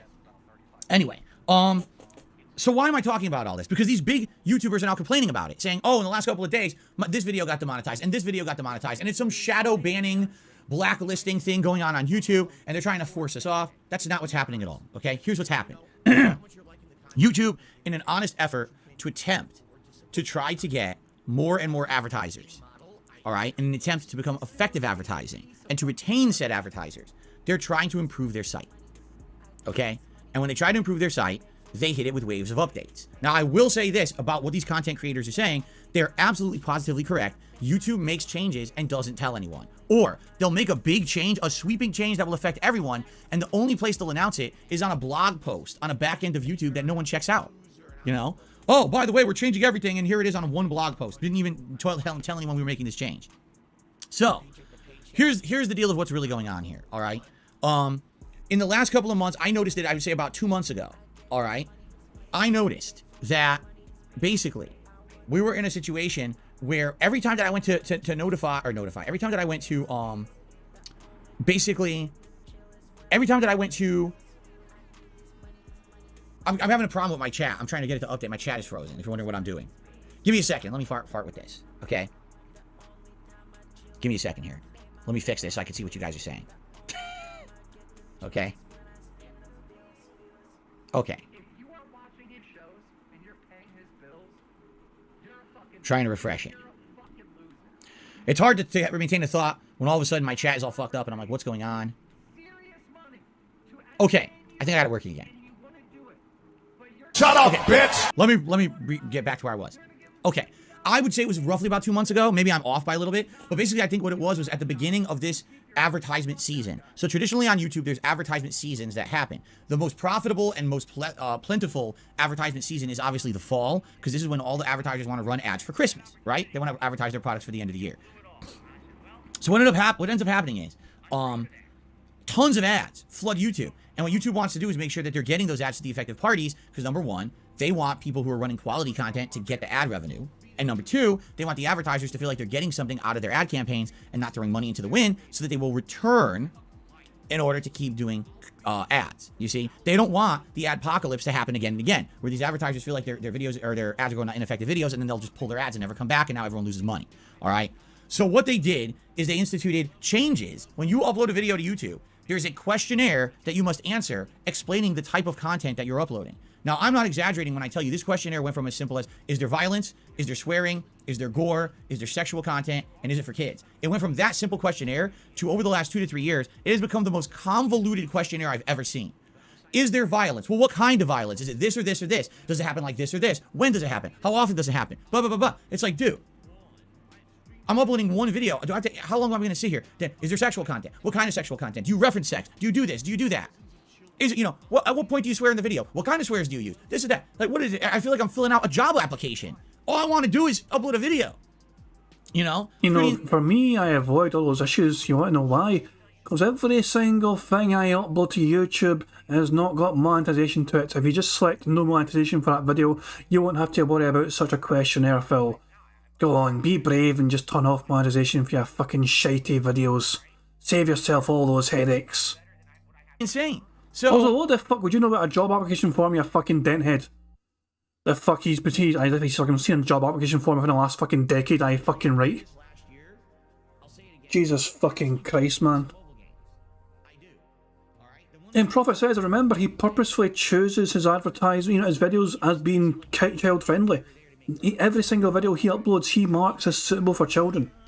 Every single one. Doesn't matter how often he fucking swears, doesn't matter what kind of content it is, what sort of gory content it has, the kind of gameplay, if it's 18 only gameplay, he'll still fucking mark that gameplay suitable for children. Every single video Phil uploads, he tries to get as many pairs of eyes in it as possible. He does not care if it's suitable for children or not. He will make sure as many pairs of eyes as possible can see it before YouTube will fucking act on their own half. Or someone fucking tells YouTube that, oh, by the way, you got a fucking video here which is marked as child friendly, but Phil says this, does this, and shows this, and then, oh shit, we better fucking fix that. It's gotten more convoluted. And what I've noticed is a month or two ago, as I went to upload a video, that for some reason the drop down menus for this questionnaire changed. So noticing that it changed, I skimmed through it. And absolutely, YouTube snuck in some changes. They didn't make a big announcement they were doing this, and the changes are as follows. Do you have any swearing or adult language within the first 15 seconds of your video? If you say yes, your video is immediately flagged and demonetized. Okay? So if any time the video goes on within 15 seconds, done. You're done. Okay? If you have any kind of a swear word in the title or tags of your video, or even the body of your video description, any swear words, demonetized. Okay? I can understand this. For example, if you're making a video and literally the first 15 seconds is you swearing, I mean, what kind of intelligent thought are you really relaying, right? Now, I can understand in the old days that there were these angry reviewer style videos where every word out of these people's mouths was a swear, and so they were trying to be funny in that regard. But even then, I'm pretty sure you can get through 15 seconds explaining what the video is before you explode with expletives. I mean, maybe most people, but half my vocabulary is the word fuck, I don't know if it's a Scottish thing or if it's just a me thing, but I do swear quite a fucking lot. It just is what it is with me. Yeah, I can talk nicely when I want to, and I'm fucking careful of what I'm fucking thinking to say. Well, there you fucking go, I just fucking said it. You get what I fucking mean. I just fucking use the word fuck just as a fucking filler at times. Some people say some people say some people say For me, I just use the word fuck as a little filler word in between my sentences to fucking construct them better. Okay? And in reality, let's say that you owned that used car dealership in Toledo, Ohio, and you're trying to advertise a used car dealership. And the first video that it goes on is a reviewer who they go on screen and they say, this game is a piece of beep, beep, beep, beep, beep, beep, beep, beep, beep, beep, beep. Wow, someone's really coming to my car dealership now after, that's the first thing they see. You see? So I can understand where that mentality and that thought process is coming from. Do I agree with YouTube rolling out a change like that and not explaining it? I do not. I think YouTube should be absolutely transparent with major changes like this, and they literally never are. I've said this over the years, and I'll say it again. YouTube and its management, not necessarily the line level employees, but its management, has this mentality that they are smarter than everyone else. They think that they are like big brains. Well, we went to Ivy League schools, right? We know what the fuck we're doing because we're in charge. So we will make these giant sweeping changes that affect the entire site and business, and we don't even have to bother telling you about them because we just know better than you. And every single time that they do these, literally, there's no recourse against them. It's not like you can say, oh, I don't want that change or whatever. You're just forced to accept it or just don't. I mean, it's their fucking website, Phil. Of course you're fucking... What are you going to do? Actions speak louder than words, Phil. If you don't like the way YouTube are implementing the changes on their website, you can always fuck off elsewhere. Go somewhere else where you do like their fucking policies. If you're not happy with their policies, sure, you can shoot them an email or something and say, hey, I don't fucking like this policy. Here's why I have a problem with this policy. You can keep whining to them and seeing if something will happen, but you don't have to stay, Phil. You're not being forced by YouTube to stay there. Yeah, you can argue and whine, oh, this is my livelihood. Well, it's their fucking website. This is their platform. If they want to make those changes, if they think that is for their own good and their own interest to make those changes, then so be it. You accept that or move on. Simple as that, Phil. Jesus, man. The site, okay? It's pretty bad in that regard, all right? Sadly, I do feel that should not be the case, okay? I do feel that there should be a situation where maybe you either accept or deny the change, and if you deny the change, then maybe you can't get monetization on certain content or whatever. But in addition, there should definitely be a notification. It literally shouldn't just be, oh, guess what? You know, everything changed, we didn't bother telling you. Figure it out for yourself. And that's the YouTube mantra. That's literally what they've done since day one that I've been on YouTube 15 years ago. They changed the whole site. They tell no one. You figure it out. Okay? That's baloney. That's not how a good business should operate, especially if you are reliant on content from people who are just giving it to you for free to operate your business. You should be more transparent with those people who are giving you the means to make a living. All right? It really is bullshit. And I'm angry. You want to talk about transparency, Phil? Why don't you fucking be transparent about why your fucking debt heads need to give you so much fucking money per day? Try telling your fucking debt heads, if you got $5,000 of bills, why you need at least $10,000 every fucking month? That extra $5,000, what's that fucking for, Phil? Go on, Mr. Transparency. Tell your audience why you need an extra fucking $5,000. If the first $5,000 are for all fucking your bills, not shit, then why do you need 5,000 more? Why do you fucking need $10,000 a goddamn fucking month, Mr. Transparency? YouTube still 15 years later has not changed. They've never learned. What it is there's no competition. I've said this many times before. When there's no direct competition, what incentive is there for YouTube to ever improve? Right? There's nowhere else to go to actively upload all of your on-demand video files and monetize them in the modern era. There just isn't anywhere that will do it.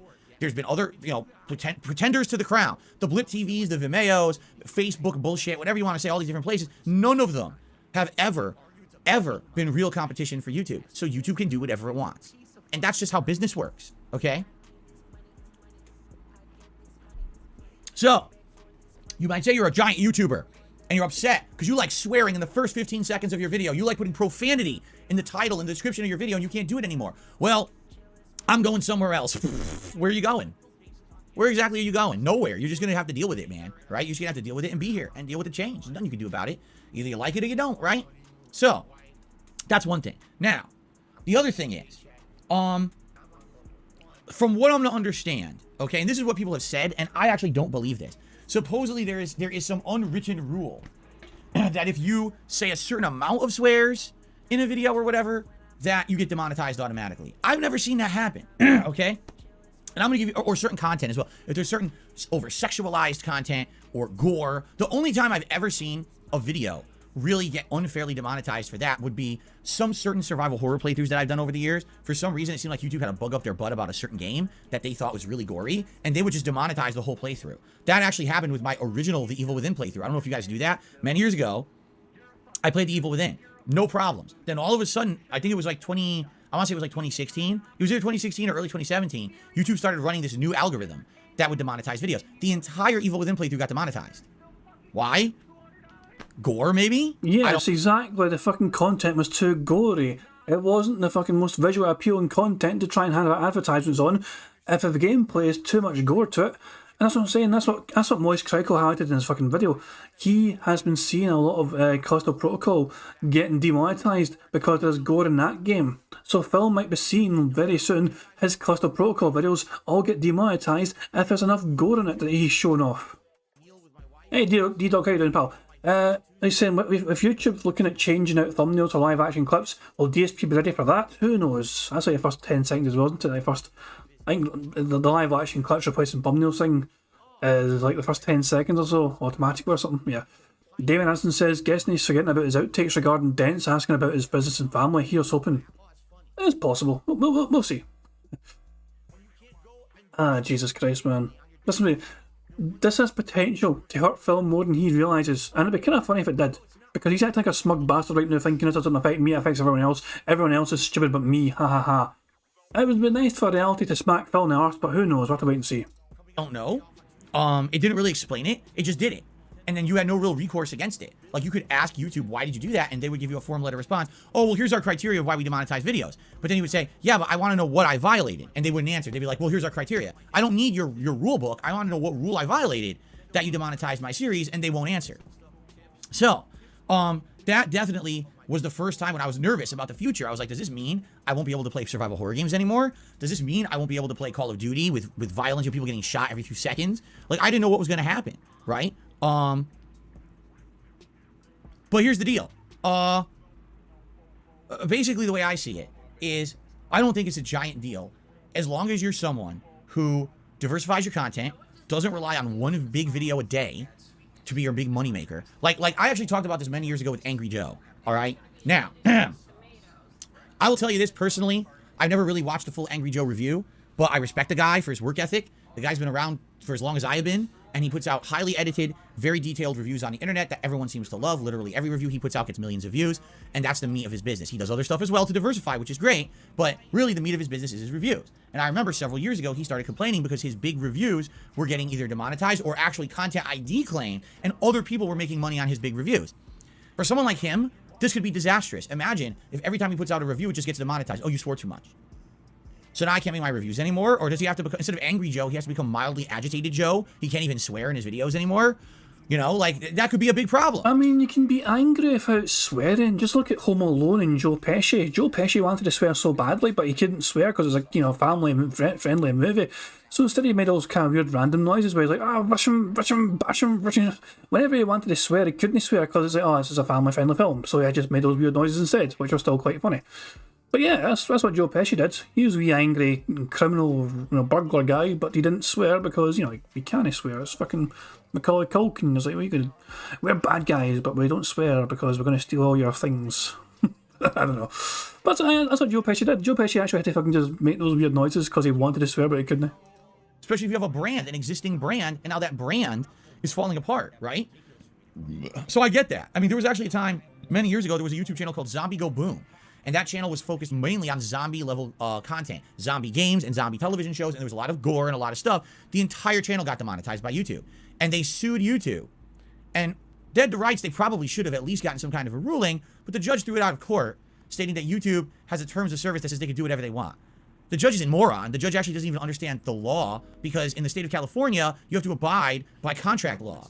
And basically, the judge ignored that and just said, oh, well, they have terms of service that covers them doing whatever they want. It's actually not true. The judge just didn't want to deal with the case properly. Okay? But anyway, the point I'm making here is, at any time, YouTube can kind of do whatever they want at this point. And I think everyone has kind of maybe been a lot of maybe too trusting, or maybe feeling too safe. Maybe there's a lot of these big content creators who essentially feel like because they've gotten away with it for so many years that now they're safe forever. And that's definitely not the case. We're in a situation where now some of these content creators are getting smacked.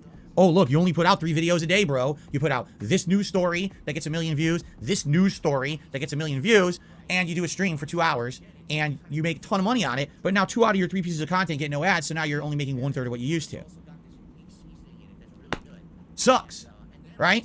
Listen, I don't agree with YouTube changing things behind the scenes and not telling anyone. But I also understand the business side of it. They want to get advertisements on things that are effective. If you buy a chunk of advertising on YouTube and your ads go to videos that's some guy literally just flailing his hands in the air like this and swearing and saying, this guy's an F. But that's what you fucking do, though. You fucking flail your arms all the time. It's even part of the bingo card sometimes. You flail in your arms. You swear a lot and everything else. And you fucking go on all these unhinged rants. You're describing yourself right now, Phil, for fuck's sake. Blah, blah, blah. That's not effective advertising. You're really not getting anything out of that. Why do you think Starbucks, Walmart, and other companies have pulled their ads? Because they didn't I thought you blamed PewDiePie for that. Remember, Phil blamed PewDiePie for saying the N-word.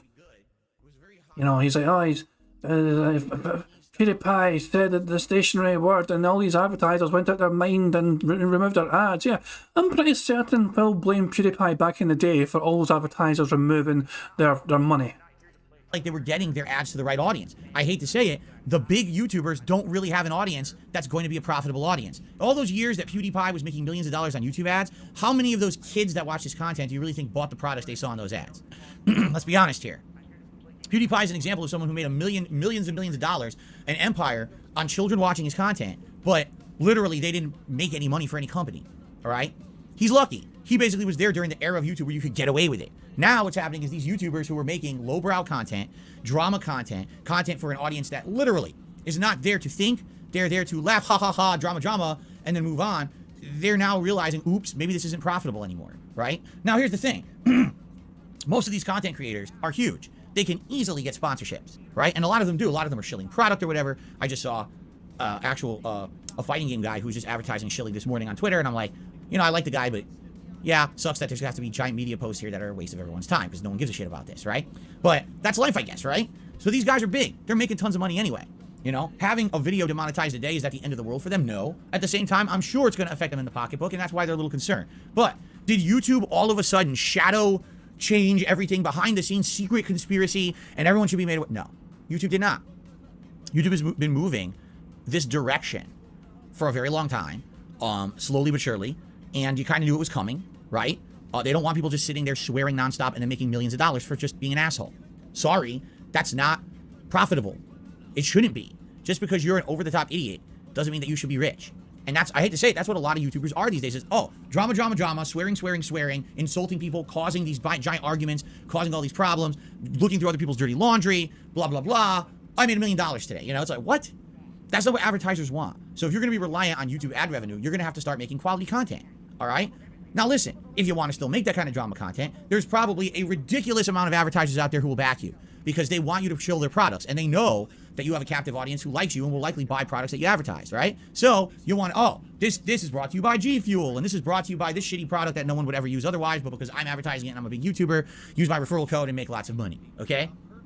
So I mean, it's sometimes also, a lot of times, honestly, I think most of us would agree, anytime we see a content creator that we might like, they have to shill something. It's like, okay, fair enough, they got to shill this wee thing, let's get on with it so we can watch actual fucking content.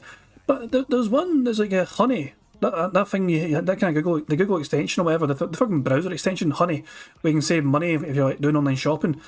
As I said this before, one of the guys I watch is online on YouTube is Russian Badger, and I was fascinated to learn that actually tracks how many people used his referral code, and it showed you how much money people saved by using his specific referral code for Honey. And Honey itself is a free thing. You know, it's a free tool. It doesn't cost money to get it yourself as a viewer. You can install it on your browser and you can use it and help save yourself money. This is not a plug for Honey. Don't get me fucking wrong. No, they don't have a clue who I am. But I'm just saying, I find it interesting to me that they actually track those metrics. And because Russian Badger had a referral code at his end for other people to use, he was able to fucking determine how much money people saved using Honey thanks to his referral code. It's like people saved like $500,000. $500,000 worth of fucking people's savings. All because like they shilled, you know, Honey shilled and Russian Badger held, shilled Honey's fucking thing and took the money and all that shit. But to me it's crazy, this kind of thing. I love it when advertisement like that, you actually see the end result of it sometimes. You actually see the outcome. It's like, oh, this is this person showing a product or showing some sort of service, but here's what happened afterwards. Here's how much more successful. Here's how much more money people save because you used a service or whatever. I seen a thing the other day. This is going to be random as hell, right? This is going to be random as fuck. Anyone ever hear of Wallace and Gromit? Very popular British show. It's an anime. It's like stop motion animation with clay. Wallace and Gromit. Very, very wholesome entertainment, really. But it's funny, they had one thing made in the 90s. There's something they made in the 90s where Wallace and Gromit went to the moon. They wanted cheese. They heard the moon was made of cheese, so they went to the fucking moon. And so they cut off a bit of the fucking moon. Exactly, Tacozilla just says Wensleydale cheese. You want to know why they used Wensleydale? The only reason Wallace said Wensleydale was because they thought it made his mouth look good when he animated it. Wensleydale, the company, was about to go out of business. That company, Wensleydale, by sheer coincidence, was about to go bust. But it appeared in Wallace and Gromit. Wallace fucking saying Wensleydale and a big smile on his face as he's eating this little bit of cheese on the moon. When sales went up massively, the company was saved all because Wallace and Gromit fucking said Wensleydale in a fucking cartoon. It's kind of like Shawarma, you know, like fucking Avengers had a fucking end scene for Shawarma and fucking sales skyrocketed and Shawarma fucking just, it's mental how these kind of things happen. And it's not exactly fucking, it's not the same tangent as fucking advertisers and fucking YouTubers, you know what I mean? But I just find it funny how you see the end result of something appearing in some sort of kind of media, and how it can really help that business, whatever, how just like, make that business and help it survive. There you go. You know, I'm just saying, it's not like this is the end of the world for these people.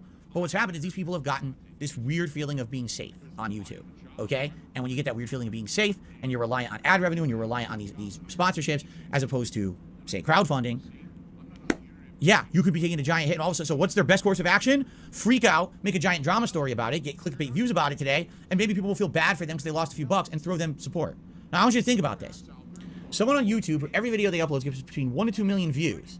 They put out a stream every day that gets heavily supported by their viewing audience. They also have ridiculous amounts of sponsorships. They may be losing a little bit of ad revenue. Do you really think they need you to throw money at them right now? Or is it that maybe they're a little nervous because they've been coasting so long on the limited content that they put out on YouTube, and now all of a sudden, oh shit, I can't just do that anymore?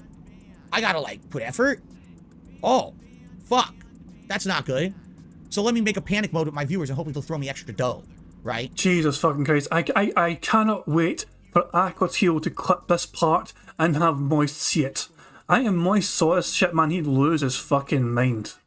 Part of me doesn't want that to fucking happen because it just means more attention for Phil, but god damn, he is really fucking laying into these other fucking content creators that are far more successful than him. He's really digging the fucking boot in here. The as Sifu says, Sifu McGoo, the projection is off the fucking scale. Compared to Phil's high effort shit, man, Phil's idea of high effort is fucking brushing his hair. Phil's idea of high effort is putting on jeans. Phil's idea of high effort is actually fucking, you know, having to restart his fucking intro because he fucking messed up the first time. Oh shit, I gotta fucking play the intro again. We'll just redo the intro, I fucking made a mistake. That to Phil is high effort. There's a difference between this kind of thing and me being like, you know, things are falling apart around here because trolls are ruining my livelihood. That's a little bit different. This is not troll. This is YouTube doing things that make sense for the business and for everyone at large. Because if the advertisements are more effective, if they hit an audience that's more effective and they will actually buy the products in said advertisements, then there's going to be more ads on YouTube to go around for more people. It's going to be more profitable for everyone, right? YouTube is trying to do the right thing business-wise. They're just doing it in the wrong way. If they're going to change the site, they absolutely should be transparent about it with everyone and not do these little secretive changes in your questionnaire every time you upload a video. But again, I noticed these changes months ago. Has it affected me? I mean, I'll be honest with you. I've noticed a couple videos got demonetized. Would you like me to take a look right now? So here's what we'll do. I'm going to take a look at all my videos, like maybe the last 200-300 videos. So I'm scrolling down. It'd be funny as fuck if it actually came up with a whole lot more than usual. Like, oh shit, when did this happen? Down. Okay, like 3-4 days ago, 2 videos were demonetized. That was December 27th. Scrolling down, nothing. Let me go to the next 50. Okay. Nothing. Let me go to the next 50. All right. Nothing. Let me go to the next 50. Nothing. You see? Oh, there are a few. Okay. I received 2 videos in my Callisto protocol. Hold it. Callisto Protocol. Told you. 2 videos in my Callisto Protocol playthrough have received limited ads. And when I click on ad suitability, I didn't want to request a review. I wanted to know why I got... This video may contain... No, this video may earn limited or no ad revenue due to content identified as not suitable for most advertisers. But it remains fully playable. Can I see why? I guess not. It doesn't even give me the option to look at why. Perhaps. Now, here's the thing. Here's the weird thing. If one video in Callisto Protocol is deemed too violent for advertisers, what happened in that particular video that didn't happen in the others? That game was ultra violent, right? That doesn't really make sense. Here's what I will tell you, and here's what I think is actually going to happen. So you guys may not be aware of this. It was a big announcement that YouTube made that next year, starting tomorrow, I guess not really starting tomorrow, what's going to happen is in early 2023, all YouTubers are going to be sent a new terms of service. Now, it's not changing the terms on existing videos. It's changing it for shorts, YouTube Shorts. Starting next year, YouTube is going to attempt to monetize shorts. Now, I don't actually know how. I don't know if they're going to have really short ads or banner ads, or if they're going to have full-fledged watch a 5-minute unskippable video to watch a 10-second short ads. I don't know. I don't know how that's going to work. okay? But they've said outright, we're going to monetize YouTube Shorts in 2023. You have to accept this new terms of service in order to do it right. And then basically your shorts will get ads just like anything else, okay? So you'll be able to make money on YouTube Shorts really effectively for the first time. Up to now, they really haven't been anything you can get profit off of, all right? But I will tell you this. When I make a YouTube Short, I have found that YouTube Shorts are way more susceptible to being flagged as limited or no ads. Perfect example. I did a YouTube Short of Callisto Protocol, immediately flagged as limited ads. Why? Because the entire video is gore. It's 15 seconds of me getting ripped apart, or 60 seconds of me fighting enemies and they're being ripped apart and me being ripped apart. The entire body of the video is violence, not monetizable. Okay? I had a Call of Duty video, all right, where I believe within the first few seconds, or you know, it's a 60-second video, and I remember a big chunk of it, I'm saying, fuck, fuck, fuck, demonetized. My most popular YouTube Short ever is the Sonic Frontiers playthrough. I get my Chaos Emerald stolen by one of Dr. Robotnik's robots, okay? I immediately try to jump and attack it. I miss and fall off a cliff, and I start swearing like a sailor because I'm so pissed off. At first, that YouTube Short got like 10 to 15,000 views and was fine, and all of a sudden, once it hit around 20,000 views, flagged and demonetized. Not that I made any money on it anyway, because again, right now you can't make money on YouTube Shorts. But it's weird. If you're making a 15 to 60 second YouTube Short, which is the criteria that it is for the short, you basically can't swear at all. If there's a moment in that video where you swear, that's considered within the criteria for YouTube to demonetize that video. If there's ultra violence, that's considered demonetizable. So you might as well not even do a short of a survival horror game. You might as well never do a short that has a swear in it, or else there's no point. You never will ever have advertisement on that video, you see? And that moving forward will probably end up being the case in point. YouTube Shorts, you will never see that kind of swearing or anything. You won't see any extreme content in a YouTube Short because they can't make money on it, you see? Android says, can you bleep it out? Maybe. That would be a possibility. Now keep in mind, when you're making a YouTube Short, they actually do have the ability to replace audio in the short. So maybe if you do a 60-second short and there's 2 times you swear, you can just mute it during those seconds. You could technically do that, correct? Now, what some people are saying in the chat, all right, is that YouTubers are saying old videos can get hit, okay? Old videos can get hit, okay? Yeah, it's always been like that. I mean, again, maybe that's something that you should be angry about. But in general, yes, old videos can always get hit. I get old videos hit every day. Would you like to know? Here, just on a whim, just testing this. Let's go to my YouTube dashboard, okay? Here's my YouTube dashboard, and I'm going to take a look, and it's going to say... So the last match I got was from my YouTube archives video. So that was recent, right? Let's find one that's not so recent, because I guarantee you there's going to be something here. Oh, here you go. A copyright claim was just hit your video. Scarface Live, August 17th, 2016. August 17th, 2016. It was 3 days ago when that video got hit with a claim on YouTube, right? And this happens all the time. There's always things that hit your old stuff. Always. It's not, this is not, oh, look at this one. Grand Theft Auto San Andreas HD playthrough part 178. That's a playthrough from what, 2012, 2013? Just got claimed on December 22nd. This is not something new. This is something that's always happened on YouTube. When you upload a video, that video is always going to be beholden to, look at this, oh my God. WWE 2K16 premiere, October 27th, 2015. Just got, it looks like, blocked. This is something that happens all the time. This is not a new practice. This is just something that's common on YouTube. Your old content gets hit.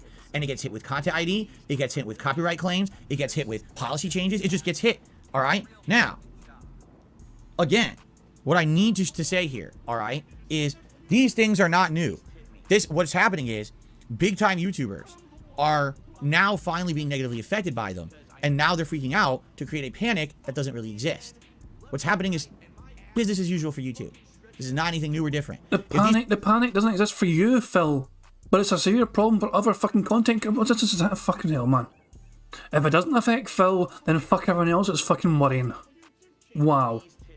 Phil's like a little big fucking deal. These big YouTubers are fucking rich anyway. Not what the fuck, Phil? Zero fucking empathy from Phil Burnell here. Mr. High IQ, I'm so much smarter than every single other content creator out there. Fuck off, Phil. You bitter, jealous old cunt. These YouTubers diversified their content. Instead of making 1 to 2 drama videos a day, that if it gets demonetized, they lose a lot of money. Instead, if they diversified their content, this wouldn't be a big deal. But the truth is, they do diversify their content. They've got sponsorships, they've got partnerships, they've got, you know, people crowdfunding their streams. They're rich. They don't need to care about having a video be monetized. It's bullshit. This is nonsense. What they're doing, they're creating a false narrative to you to panic, to throw them attention and money, and they don't need it. Okay? It's not a big deal. All right? This is not a site-wide thing that's affecting everyone. This is very... Hold the fuck on. Don't. You cannot just tell me he said that. They are creating a false narrative to generate support and sympathy, and that sounds extremely fucking familiar. Yeah, imagine content creators that when something goes wrong, they create a fucking, you know, some false, you know, emergency. Like, God of War got this much money, not because he was playing God of War, because the capture device fucking died, and he suddenly fucking went to emergency mode, and his fans like, here's money, money for you, Phil, here's more money, we will save the day for you, here, take our money. In the following capture card stream, HDD, here's what I'm saying, in the capture card stream again, it's like more money, more emergencies, more money. I can't fucking believe you really said that. I need to hear that again. I need to hear that one more fucking time. Be monetized. It's bullshit. This is nonsense. What they're doing, they're creating a false narrative to you to panic, to throw them attention and money. I'm sorry, Phil, but that is you down to a fucking T. That is you down to a goddamn fucking T. Hang on, if I search your channel, right? Let's search DSP Gaming, okay? Now how about we search for emergency? How many emergencies has Phil put out over a day? 4 days ago, emergency stream! 4 days ago with a black shirt as well, the black shirt was worn. Oh my goodness me. Oh my god, alert, emergency live stream. We had a fucking YouTube snort as well. Jesus Christ. Not only did I have a fucking live stream, emergency stream, I made a fucking YouTube snort about emergencies and all that shit. Jesus Christ. Nah. And they don't need it. Okay? It's not a big deal.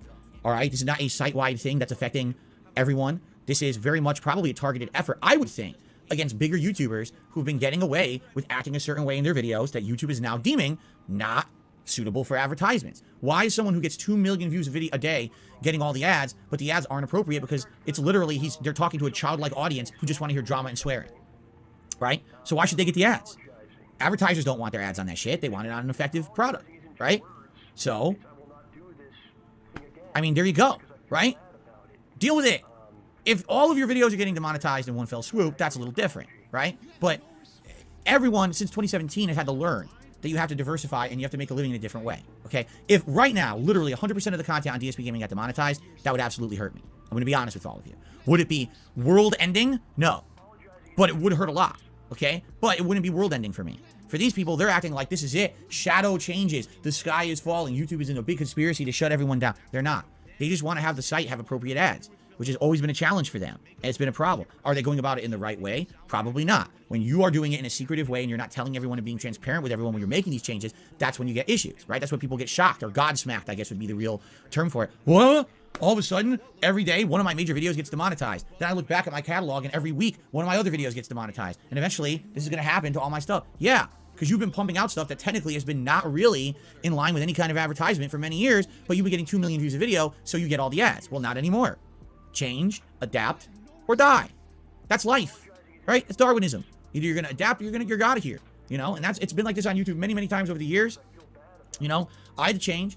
I was a full-time YouTuber, reliant full-time 100% on YouTube ad revenue. And when the adpocalypse changed everything in 2017, I became a full-time streamer. I am now mostly crowdfunded by a live audience. Is there definitely an ad revenue part of the equation? Of course there is. But it's a small part of the equation with all these other giant pieces. You see, it's nice to have that ad revenue every month. I absolutely enjoy having it, but it's not the end all be all of who I am as a content creator, thankfully, right? And I understand that at any moment that rug can be pulled out from under me for whatever reason, right? And there's nothing I can really do about that. But for the most part, I feel like I put out quality content. I'm not here to just stand here and swear and act like an asshole every day. I'm trying to be rational, trying to put out meaningful shows for you guys. You know what I'm saying? Like, I hope that you feel that way. And maybe, you know, you watch an ad or two on my videos and maybe you would actually be a patron of those products that they show on the videos. I don't know what kind of ads run on my videos personally. I'm a member of YouTube Premium, so I don't even see ads on YouTube anymore. Man, is that a better environment, let me tell you. To not have to see the ads on YouTube at all, I strongly recommend to any of you who are regular users of YouTube, just get YouTube Premium. It's like $10 a month, I think. It might be like $13 a month. But the fact that you get to do whatever you want on YouTube, and there's no ads, and there's a lot of other nice features too. Again, I don't get paid by YouTube to say this, but my God, is that a huge benefit over all the other trash that you have to deal with on YouTube. Seriously. Okay? So, all I can say is, don't always take what these YouTubers say at face value. A lot of the times they are grossly over-exaggerating a situation because they feel it's beneficial to them. Isn't it funny that they don't mention anything like this until all of a sudden, somehow, it massively affects them? Now it's an issue. Right? I was talking about false copyright claims, takedowns, content ID matches long before any big YouTubers did. Then all of a sudden it became a big issue when it was hitting all of them. I was talking about demonetization and ad revenue issues and everything way before these YouTubers did. But now all of a sudden it's a big issue for them. So now we're supposed to care. You know? Whatever. Yeah, it's like I always say. You like what you like, you support what you support. Likely, if there's a big YouTuber saying the sky is falling, the question really is who's the sky falling on, right? First of all, is it everyone or is it just them? Why is it falling on them? And what are they really getting at by using that video? Are they really trying to spread awareness that YouTube is demonetizing people's content, or are they trying to get sympathy? You could be the judge. I don't know. I have not even seen a video of this. I'm just relaying the information as I know. This is something that's affected everyone for years and years. It's not a new thing. Does YouTube make changes? Yes, they do. They made this particular change 2 or 3 months ago. It's already been in effect. It's affected certain things. Like I said, it's definitely affected my YouTube shorts, and a few videos here and there, but it's not shadow affecting my channel and every video. Here, don't make a video where in the first 30 seconds you swear like an idiot, right? Make meaningful content. Stop trying to appeal to the lowest common denominator. Maybe then you'll get ads on your videos. Maybe not, because it's also all automated as well. So, you know, there's going to be some level of error, but it's not the end of YouTube, nor is it even a major concern, quite frankly. It's just not. It's something that big people are freaking out about because all of a sudden I was really rich and now I might only be very rich. Oops. Oh, no. Remind you of anyone? Oh, shucks. Oh, darn. Now you have to rely on your 14 sponsorships instead of, you know, the millions of dollars in ad revenue and your 14 sponsorships. I really feel bad for you. Okay. Anyway, if anything changes, I'll let you know. Obviously, if anything changes in this situation, right, I will absolutely let you know. But for now, it is not something that's affecting anything in a big way, from what I can see. All right? Okay. Well, here's the thing. I was going to show you these capture devices, but we're out of time. So I guess we'll do this tomorrow. We're in no rush. For tomorrow, I'll show you these absolutely ridiculous capture devices that showed up from Amazon, and we'll have a good laugh at them. All right? But in the meantime, I need to get shout-outs. So let's do some shout-outs. We start off on the YouTube side of things today. We've got Gary from the Vault, who did a $10 super chat asking the Magic 8-Ball a question, but Gary from the Vault, it's a tip. It's an $8 tip. Okay? So I appreciate your super chat, but it's always an $8 tip for the Magic 8-Ball. That's the pop. He didn't even read out the super chat. Policy. All right? That's how it's always been. Ignore the super chat. But thank you for the support. By the way, his question was, will he get a girlfriend in 2023? Personally, I don't know, but I wish you the best. I hope you do. Roblox became a member. Roadblocks. Wow, that was a big misspeaking. Roblox versus Roadblocks. Roadblocks is dramatically different. Thank you to Roadblocks. Oh my God, that was absolutely disgusting. I'm really sorry, everyone. I did not mean to do that. It came out of nowhere. I did not expect it. Thank you, Roadblocks, for the membership. I appreciate that. That's a brand new one, by the way. So thank you for that. And Pausen, re-upped their membership for 11 months. Says, Happy New Year, DSP. I hope 2023 will treat you well, and you as well. I'm hoping for the best for everyone. Like I've said, 2023, we got some interesting stuff coming up. First of all, inadvertently, this year I updated my whole setup. We've got a brand new webcam that looks amazing compared to the old one, right? Great quality. We've got a new capture device that, as of now, looks like it's looking really good, right? Like the quality is better. The color, the frame rate, everything is looking much better with this capture device. So things are looking up to the point where maybe me getting a new PC isn't that big of a concern right now. Everything else is working out pretty well, right? That's great. So already 2023 is looking great. And now I already told you guys I have some new plans on the horizon. We're not there yet. We're getting there. But we got some new plans on the horizon for some new content that I'd like to do. And I think you guys are going to enjoy it once we get through the lingering stuff that I'm trying to finish here from 2022. All right. So once we get through that, I'll announce more stuff for you guys and more special things that are going to happen. But not yet. I don't want to jump the gun until we get through the stuff that we were working on. All right. But great year coming up. Thank you, Pausen. Now on the on the tips side of things, our first tipper of the day.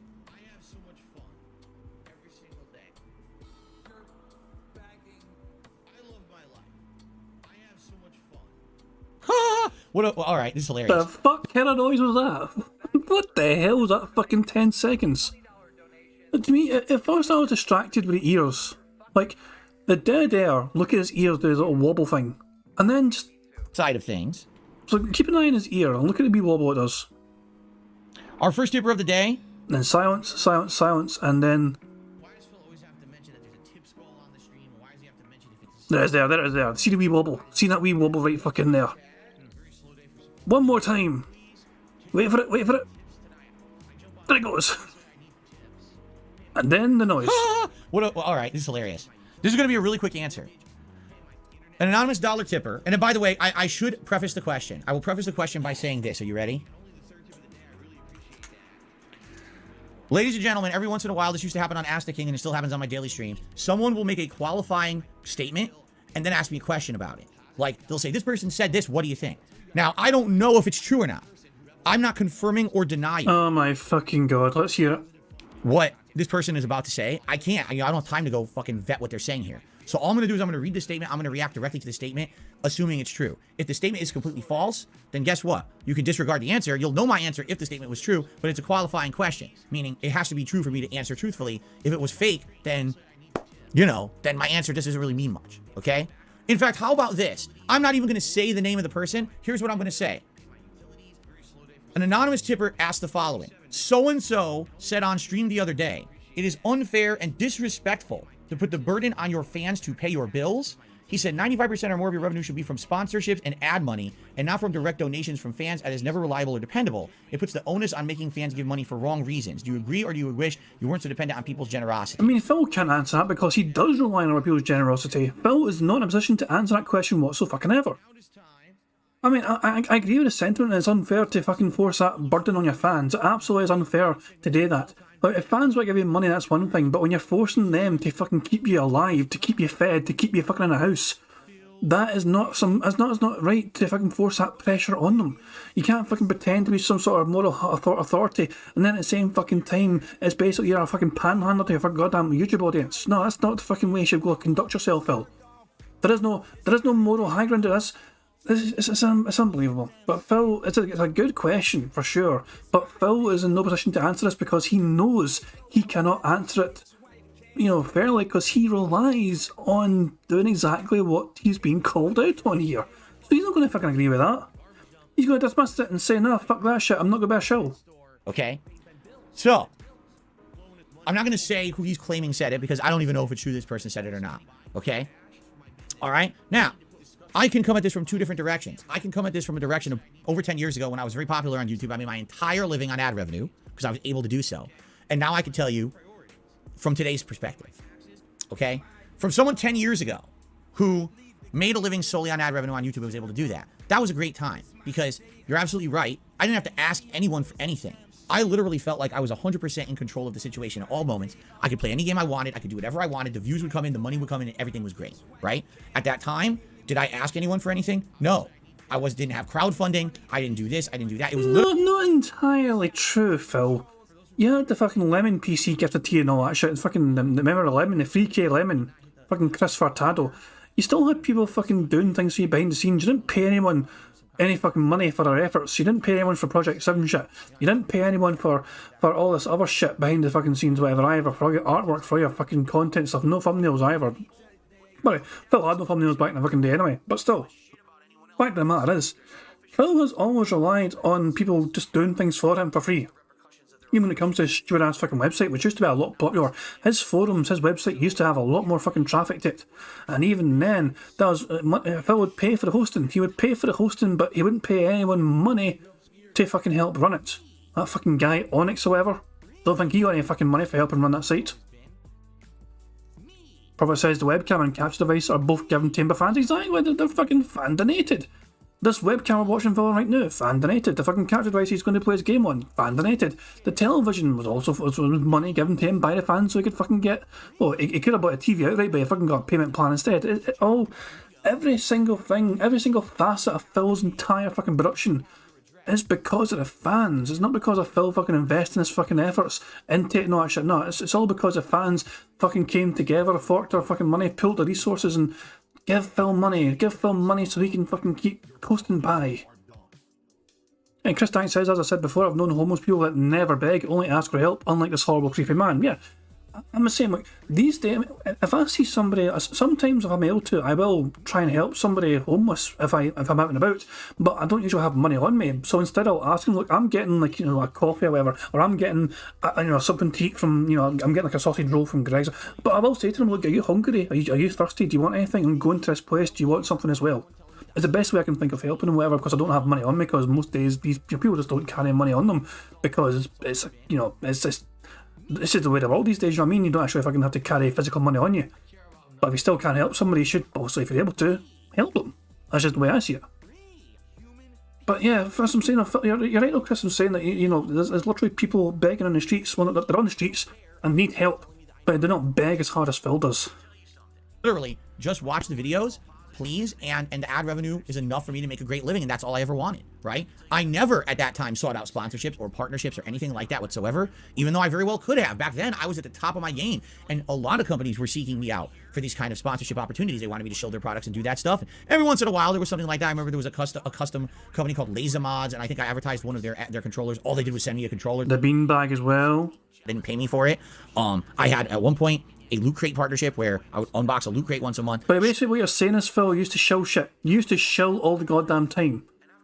You think it's a terrible thing to fucking do, but you did shill things before. Why was it fine for you to do it then, but not now? To do a video, and if you bought a Loot Crate with my referral code, I'd make a little bit of money, of which I think total I made like $300 total the entirety of the partnership. I'm not saying that I was above that and never did it. What I'm saying is, even when I was look at him roll his eyes. Look how condescending he is towards $300. If you bought a Loot Crate with my referral code, I'd make a Look at his eyes. I only made $300 in the entirety of that fucking partnership. Little bit of money, of which I think total I made like $300 total the entirety of the partnership. Jesus Christ, man, how Phil does not think of $300 is a lot of fucking money. It's like a drop in the fucking ocean. That's barely fucking free pools and WWE champions for Phil's latest JPEG fucking pursuit. Jesus Christ, man.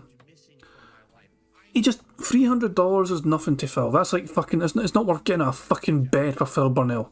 Burnell Enterprises is worth more than $300 for a whole partnership. I'm not saying that I was above that and never did it. What I'm saying is, even when I was at the top of the world, all right, basically, I was in a situation where I could have been making myself very secure, and I didn't. Why? Because I respected my viewers too much. I didn't. Fuck off. Fuck off. You're lazy. There's no other way to fucking describe it, Phil. You're comfortable, you're lazy. You fucking got set in your fucking ways. No, I respect my viewers too much. You don't give a fucking damn about your viewers. Think of it this way, Phil. The guy that sent you the capture card, the person you've referred to as a long-time viewer, a long-time fan, they went out their fucking way to fucking get a shit to you as fast as humanly possible. They paid out their goddamn ass to fucking try and get FedEx to fucking ship back to you next goddamn day. You not once referred to him as a friend. If somebody went out their way like that for me, I'd fucking think of that person as a very good person and probably a good friend as well if they made that sort of effort and commitment for me. But you, not once referred to him as a fucking friend, not one time you thought that person was as a good friend. Now, this guy really fucking cares about me and my fucking livelihood, my fucking business. No, this person is still set in fucking stone as long-time fan, long-time viewer, but never going to be a fucking friend for Phil Burnell. And fucking, imagine being this guy's friend, because there's no fucking point in being this guy's friend, because he's only going to throw you under the fucking bus as soon as your fucking usefulness expires. Want the entirety of my content to become, here's an ad for this product, here's an ad for this product, Phil does a promotional video for this or that. Hell, even when I went to E3 with Machinima sponsoring me, and the whole point of me going to E3 was apparently to cover this game called Hawken. I went to E3, I played the game, I did some footage of the game, and I realized the game wasn't that good, and it probably wasn't going to be popular. And I covered it minimum, and I went off and I covered E3 fully for you guys, and just kind of didn't even care about Hawken. I never even played the game when it came out, okay? I've always kind of tried to do the bare minimum when it came to that kind of shit. If I needed to do it to stay alive or whatever, I would. But I always said to myself, I respect my audience too much to be constantly being Mr. Ads, Mr. Shill. I don't want to become that. The whole thing over the years for me was being honest, right? When I opened the Loot Crate, if it wasn't good, I would tell you I didn't think it was good. Why do you think people weren't buying the Loot Crates and I wasn't making money hand over fist on that sponsorship? Because 9 times out of 10, the crates weren't that good, right? You're all about honesty, Phil. You're really all about honesty, really. You're gonna go down that fucking route of you being Mr. fucking Honesty. Alright? We went and got dinner. Now, this was a double Phil, Mr. Honesty, to the Daily. what fucking game is this on your fucking phone? What app is this on display on your phone, on your desk from the 24th of July daily crap? Mr. Honesty. Answer me that, or is that going to be too much of a fucking risk to your miserable little pathetic life? We all know what the fuck it is, Phil, you little pussy. Right? It's true. All right? Now, you very well can make an entire living on ad revenue and on these sponsorships and partnerships if you don't care about the vast majority of your content being junk. Okay? So what this person is saying is very true. You can absolutely make a living with 95% or more of your revenue being sponsorships and ad money. Absolutely, that's correct. Ad money, not really anymore, I had to say, because ad revenue is just not where it was. You know, at one point, yeah, 100% of my living was ad revenue. Today, good luck. Good luck making a living with just ad revenue unless you're at the top of the game and you have millions and millions of views on every video. Then maybe you're making enough, all right? But for the common person trying to make any kind of significant money on ad revenue on YouTube, it's just not possible anymore. The website's changed so much, the demonetization like we just talked about, and the fact that the ads just aren't as profitable anymore, all right? So basically what I hear, what this person is saying, is a very unique perspective, because this is a perspective of someone who only... Shut the fuck up for a second. That's our first bingo of the goddamn stream. But that took fucking a long time to come. But we have our first bingo of the fucking night. Hooray.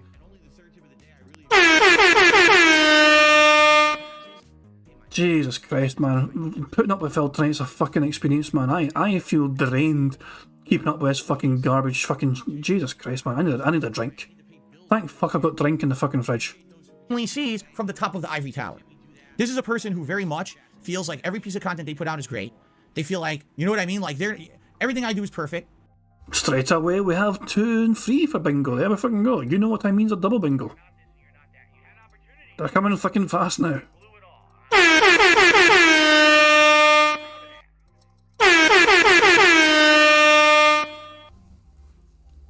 Phil cannot answer this question honestly enough because he does rely so much on his fans rather than him fucking going to advertisers and getting fucking sponsorships. He is anti-sponsorship despite doing sponsored shit in the past. He is anti-advertisement despite fucking running ads on every single fucking one of his videos. He is the biggest hypocrite on YouTube right now. Whenever he opens his goddamn mouth, you can guarantee yourself that he's going to fucking come across as hypocritical, and you can prove how hypocritical he is. Every fucking day he opens his goddamn mouth, and he'll say something that's massively fucking hypocritical. Without fail. And he's so fucking unaware of how fucking hypocritical he's been. You point it out to him and he'll fucking move the goalpost and say, I wasn't talking about that, I don't mean that, whatever, fuck off, Phil. Right? There's no way that I can improve. Right? So I can make a living on all this. I don't have to ask anyone for anything. That's true. If you're someone who every video you put out gets millions of views, and you can get an advertisement campaign going with a company and you make $1 million on that campaign and you can make a living doing that, good on you. I mean, great. I mean, the vast majority of your content is now shilling, and you're basically a walking paid advertisement, a cartoon character, a Muppet, whatever you want to call it, you know, because all you care about is the money, or else you wouldn't be just constantly shilling and caring about the ads, but you know what I'm saying? I mean, I guess that's fine. If that's really who you want to be for your rest of your life, good on you. Make a living doing that. But that's not where normal people usually are, especially me for my life. Oh, you are not normal. Don't you fucking dare compare yourself to normal fucking people.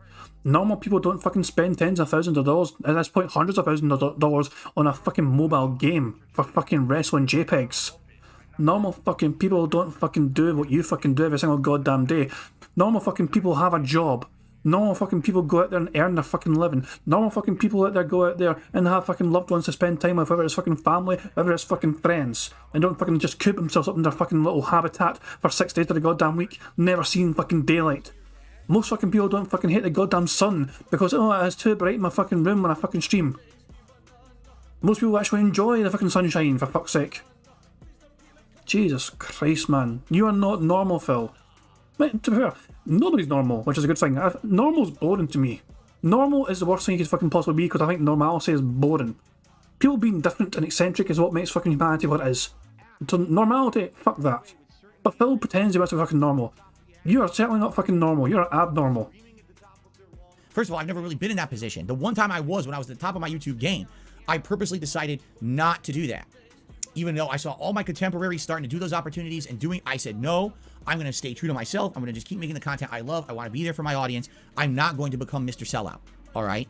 And essentially, all right, I feel that when you say something like this, oh, 95% of your living should be ad revenue or sponsorships. Okay. That's great if you could do that. And how many people can actually do that? Like, that's such an elitist comment because most people can't do that, right? They just can't. It's not possible to make an entire living just on a sponsorship or a partnership or an ad revenue. It's just not anymore. Again, pre-2017, it was possible. But after the adpocalypse, everything changed. This is the opinion of someone who lives in a different world from reality. They have always been at the top. They probably put out videos that make so much ad revenue and have so many opportunities because they're basically a Someone needs to smack this bitch back to reality. There goes gravity and all that shit. We really need a fucking wake-up call, man. Celebrity. They don't understand what it's like to be a normal person trying to make content. So it's an incredibly pompous, over-the-top, elitist, off-base, ridiculous comment that doesn't apply to the vast majority of the internet. In addition, think of the difference between someone who makes a living because people like the free content they put out and willingly decide to contribute. Willingly now. Willingly. Willingly decide to contribute. Without you fucking reminding them every fucking 5 seconds, $25 thing a Pokemon. Guys, it's been a slow stream tonight. Please fucking give me money so I can fucking feed my family tomorrow for my day off. Please fucking give me money so I can do better in Warzone and try harder in Warzone. Please give me a fucking bounty so I can actually try harder for you guys. I'm not going to fucking try as hard if you don't give me money. Fucking guys, there's an hour to go to stream. I need to send a fucking emergency tweet. Remind people to fucking come by and support. Please swing by and support, guys. Swing by and support. Swing by and support. Swing by and support. Swing by and support. Every fucking day of every single week of every single month of every single year of every single decade now you've been doing this fucking garbage to this fucking Jesus Christ, man. Just delete your fucking channel. Delete your fucking channel, Phil. Just the stream. Phil's stream should just be fucking, you know, we'll turn camera on for $10. We'll read out news for $20. You know, we'll read out contributions as soon as a large enough one. $50 for fucking minimum contributions that he reads out. No, he really should just fucking do that by now. Most people don't care about his fucking gameplay. No, let's look at the facts. Let's look at it. So, when Phil gets a lot of fucking money, it's usually not because he's fucking playing a game. It's usually because of a special event on either some sort of special marathon or it's some sort of unique kind of thing where he's like cleaning his closet or some piss, you know? This money right here, his capture card died. This WWE 2K event was Christmas, the Christmas marathon. You know, no, actually the Christmas marathon before it, $468, and then this was him fucking just playing Sims WWE. So that's a lot of money right fucking there. Most of our fucking times though, this was a Street Fighter beta, a lot of money there. Special fucking event. Ask the King special event. Denthead's giving him money for Pokemon Scarlet, fucking find a new way to fucking just, you know, wring as much money from as fucking possible. Jesus fucking Christ, man. But I'm saying, most times though, a lot of Phil's money does not come from him. Most times, most people don't care about him playing the fucking game. It's usually about him fucking doing something unique or whatever. DSP Reacts, $278 fucking dollars. Look at that shit. Ask the faith, for fuck's sake, man. Jesus Christ. I mean, honestly, man. I just don't think Phil... He doesn't care about playing games anymore, and to be honest, he doesn't earn as much money as he fucking wants to playing games. He'd probably earn a lot more money if he just fucking ranted and raved throughout the whole entire fucking 3 hours that he's got. Instead of playing games for 3 hours, just fucking rant and rave your goddamn audience for 3 hours. You'd probably earn a lot more money. There's a difference between a willful contribution and a necessary contribution, meaning you watch that content and there's ads on it. Shit. Well, it's unavoidable. The ads, you know, versus, oh, I like the content so much, I'm going to go above and beyond to support that content, right? There's people who are popular because they're popular, and then there's people who are popular because people like the content. There's a difference. People who make a living through crowdfunding probably is because people like their content. As much as I completely and utterly disagree with those streamers on Twitch who put out the fucking hot tub streams and shit, sadly, they have viewers who like their content, and they will throw money at it, right? Who are you to say that? I mean, do I agree with that practice? No, I think it's abusive, and I think that they're basically preying on people who are weak-minded. You are one to fucking talk. You are one to fucking talk about preying on the fucking weak-minded. You need to remind you about Rob on Wheels and fucking Super Blind Man and all his fucking other morons in your fucking chat. Timbo, Mr. Third Bankruptcy, Timbo fucking Slice. Jesus Christ, man. Oh my fucking god. Fucking Derek stealing his mummy's credit card because Phil needs more fucking money. Fuck me, man. Fuck me. The obnoxiousness of his country, man, is unreal. Jesus Christ, man, I just fucking can't deal with it. Because they think they're going to get something out of a relationship they're never going to get, right? But for someone who's a normal content creator, I put out content every day. I feel like it's digestible, it's entertaining for my audience. I'm not going to sit here and shill to you. I'm not going to sit here and rely on ad revenue. If you like my content, then please support it. And then people support it. What's And the then if you don't support it, what do you fucking do, Phil? What do you fucking do if support is not fucking forthcoming? You remind them a lot. By the way, guys, nothing's coming yet. By the way, there's no support today so far.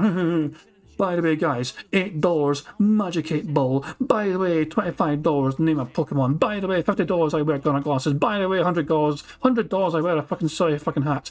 By the way, $150 I get to wear a vest. I've not worn a vest in a long fucking time, guys. I'd love to fucking wear a vest for you guys. It would be nice if I could wear a fucking vest for you guys. Oh yes, of course. Member goal, guys. Member goal. We want 100. We need to get 600 members by Christmas, and I'll do a special Super Bowl ad react event where I'll put on a silly fucking beer hat, and we'll try silly food and all that shit. And I'll wear football jerseys for you guys. Also, don't forget about Patreon, and I've got special $50 Patreon react videos for you guys, which I might or might not be able to fucking do because I don't fucking pay attention to it as much as I fucking should, and sometimes I can't fucking do it. Also, super comment, super thanks on fucking videos. Please make sure you fucking leave comments on videos and like the fucking videos. And please, you can contribute to fucking behind the scenes as well. Tip me out behind the scenes, and I'll fucking read out. And also, you can do super thanks as well, as you get your highlights and all this fucking garbage shit, man. Jesus Christ, I just can't fucking handle this prick anymore, man. Jesus Christ, I need alcohol. I might get alcohol now. problem with that, right? This person says it's not reliable or dependable. I've had more consistent income ever since I became a full-time streamer than I did before. It's true. Since I became a full-time streamer in 2017, I've had more reliable and consistent income in my life than all those years before where I was beholden to YouTube's ad revenue system. Because at any moment, you could make one of these changes. And then when they make a change, you're screwed. And there's nothing you can do about it. Deal with it, right? Would you rather be beholden to a corporation that doesn't care about you and will just at any moment make a big sweeping change and change your entire livelihood? They've put entire YouTube channels out of business overnight because of a change. Is that okay? Why would that be okay? If you have crowdfunding, then you don't have to worry about that. People will support you no matter where you go because you're actually loved for the content you put out. What's wrong with that? Right? This is a person who is so ridiculously off base. And so, I mean, their brain is like screwed on the wrong way because they've been in a situation where they can be high and mighty for so many years. They don't even know what it's like to be a normal person anymore. This is like one of our politicians who says these big, ridiculous things to the public. And the public are like, what are you talking about? That's not a working person's experience. What you're saying, you're out of your mind, right? Oh, if you don't have money, just go out and take a loan. What? What are you talking about, Mr. Politician? No one can just go to the bank and just immediately get granted a giant loan. You can, but not everyone else. And when you say shit like this just proved you're completely out of touch with reality. This person, literally, again, if this is what they really... But Phil, that's what you fucking did back in the fucking day. You got credit card after credit card after credit card until you got like fucking 13 credit cards. You maxed them all out, you couldn't fucking pay them back, then you filed for bankruptcy. You had loans at the ass, you had credit card debt at the fucking ass. You can't get it anymore because you fucking had to declare bankruptcy and now you can't get any good fucking offers, basically. Although you did hint the other day you might actually have something to owe. You did sort of insinuate that you have things that you owe. You don't have any spare dollars because you have things that you owe, which did imply you might have got some sort of strange, fucking shady sort of, credit card with exorbitant interest rates or some pish. Or maybe a loan at extremely fucking high rates. Who knows? $130,000 in credit card debt was wiped for Phil Burnell because he managed to defraud the IRS. Congratulations, Phil. said, they really need a reality check, right? And I would absolutely positively love for this person to tell me how they would make a living if all of a sudden YouTube demonetized all their videos and they lost all their sponsorships overnight, how quickly their attitude would change and immediately, hey everyone, please crowdfund me, please crowdfund me. It's nice to say shit like this when you're on top. It really is. But then when you get God smacked by reality and you get back down to the bottom with everyone else. Okay, so I'm sick of him saying God smacked. I'm sick of it. I'm sick of him saying God smacked. I'm sick of it. I cannot handle it. He won't stop fucking saying God smacked. Why? At what point has the word God smacked ever fucking appeared in any sort of media whatsoever? It is gobsmacked. It's not even some sort of it's two different words. I'm pretty certain Godsmack is not a fucking term. It only exists in fucking video game land. Population Phil Burnell. Sudden you realize, oh, maybe I was a little bit cocky there. It's a really dumb thing this person said. If anything, it sounds to me like they were saying this in response to people saying, what about those abusive streamers on Twitch who are sucking money out of their audience and they're preying on their audience, and they responded, I don't like that practice. That's different than just crowdfunding in general. You see? Okay. Oh, let's see here. Oh, this isn't just a troll. Just ignore them. And this one is also a troll. Or let's see. This doesn't even make sense. This is not even a factual statement. It doesn't even make sense. This is nonsense. It's just more nonsense troll based. So I can ignore that one too. All right. All right, guys. And incidentally, I am counting that as leans. So that is another double bingo right there. I'm counting that as him doing leans.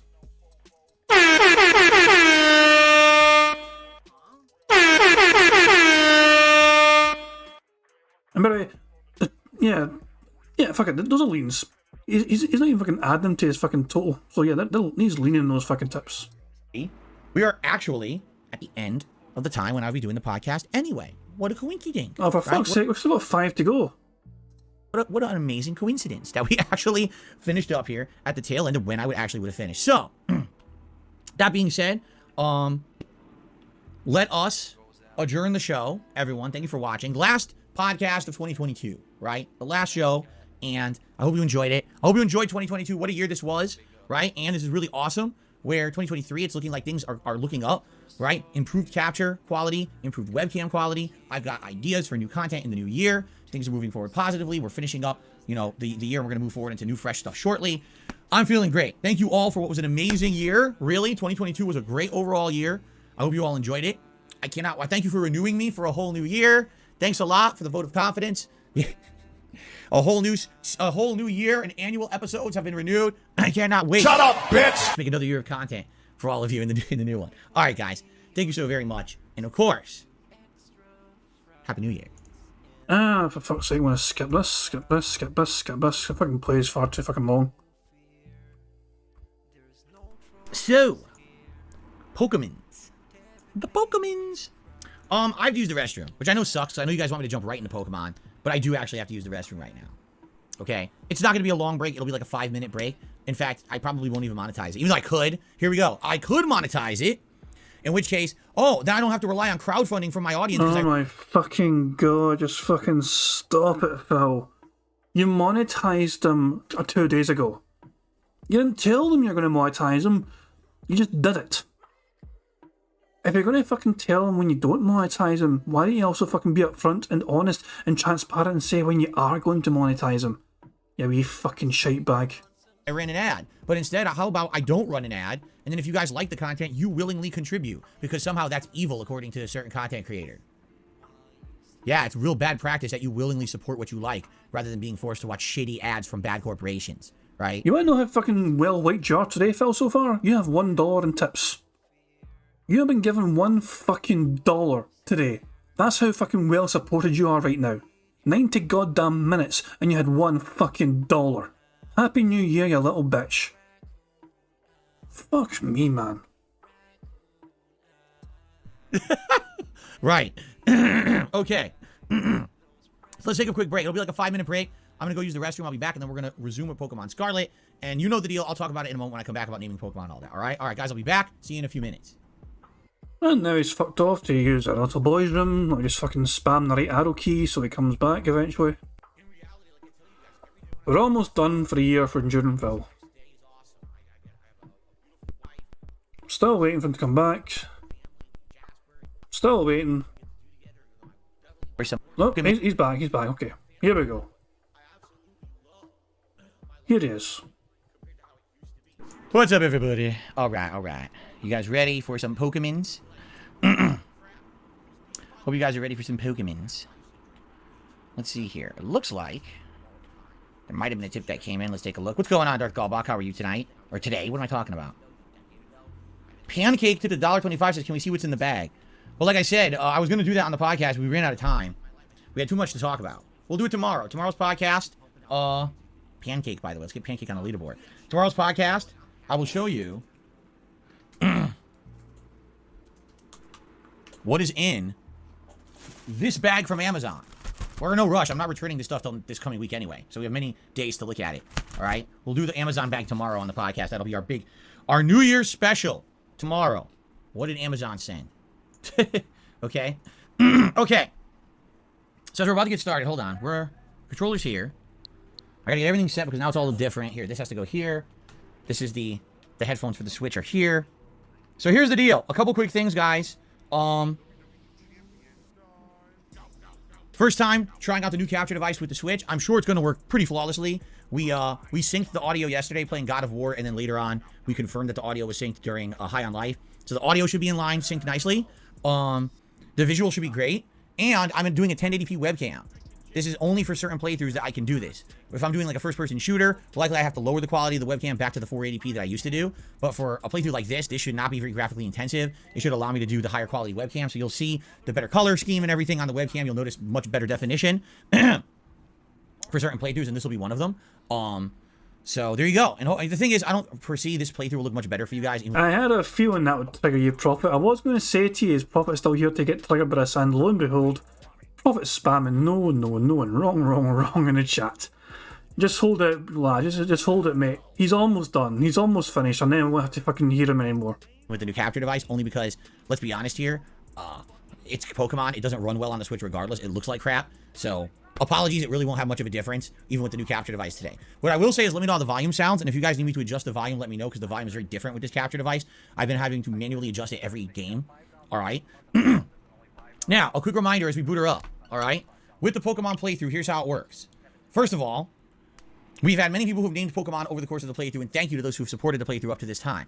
If you tip $25, you can name a Pokemon in my party. If you do that, number one, that Pokemon will be named whatever you want, but in addition, you can have that Pokemon now be added to the party for a stream. So for example, if someone were to tip $25 and say, hey, name your Pikachu, blah, blah, blah, I would put Pikachu in the party, name them, and then immediately they'd be in the party, and I start to level them up. And maybe even use them in combat if I can, depends on their level, you know. So by the way, I think immediately we're going to get rid of this bar. There you go. So you can see the top better. Does that look good? Let's do this so that way I can't get attacked. So here we go. We've got... Let's actually remove the webcam to show you who we've got in the party. We've got 4 Paws. He's the Houndstone. Derek, who is the... I forget this guy's name, but he's the half psychic, half physical. No, half fighting Pokemon. Proto Man, who's our newly added fire type Pokemon. Raiden or Raiden, who is a, I believe... Actually, I don't even remember. Psychic and fighting against. We have 2 psychic fighting Pokemons, Medicham and Gallade. Okay. King Ghidorah, who is our Dragon type, Dark Dragon type. Okay, and this still has to evolve one more time, I believe. And then Godzilla, who is our Rock and Ground type that also will evolve again. All right. So basically, we've got 2 here that absolutely need to evolve further. So I'll keep them in the party for now.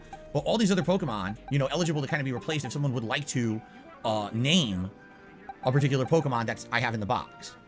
And what we'll do very quickly is just review so you guys know what Pokemon I have. Okay. Hold on, let me come back on camera now. I disappeared. Here we are.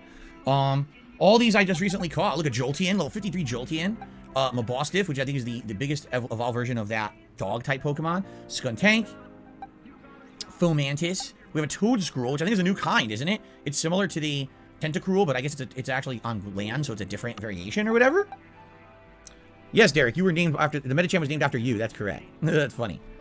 We got some new interesting ones. Look at this Lurantis. Isn't that a new type? I think that's a new type. Forretress. I guess it blows up. Slowbro. Classic. Gen 1 Classic. Right?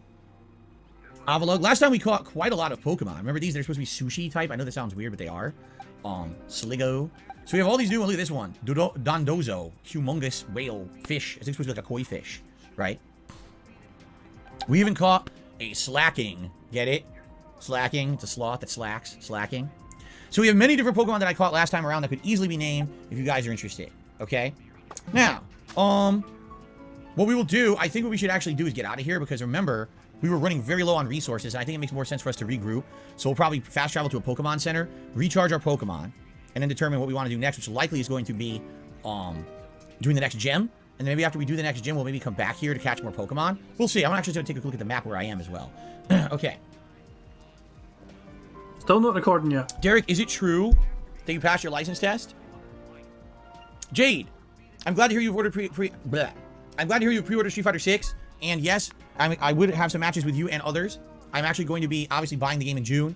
And likely we will do some fan lobbies where we'll have people join us and do some matches against each other. So I'm looking forward to that, Jade. I'm glad to hear that you got the game. And I really hope the accessibility features they added to the game will make it be playable for you. I really hope so. Scar says, have I heard a new potential WWE Champions League? I've not heard a thing. I might check it out in Kiwi Farms, I guess. I assume it's on the farms, this leak, but I've not heard a thing. Derek has passed his G1 road test.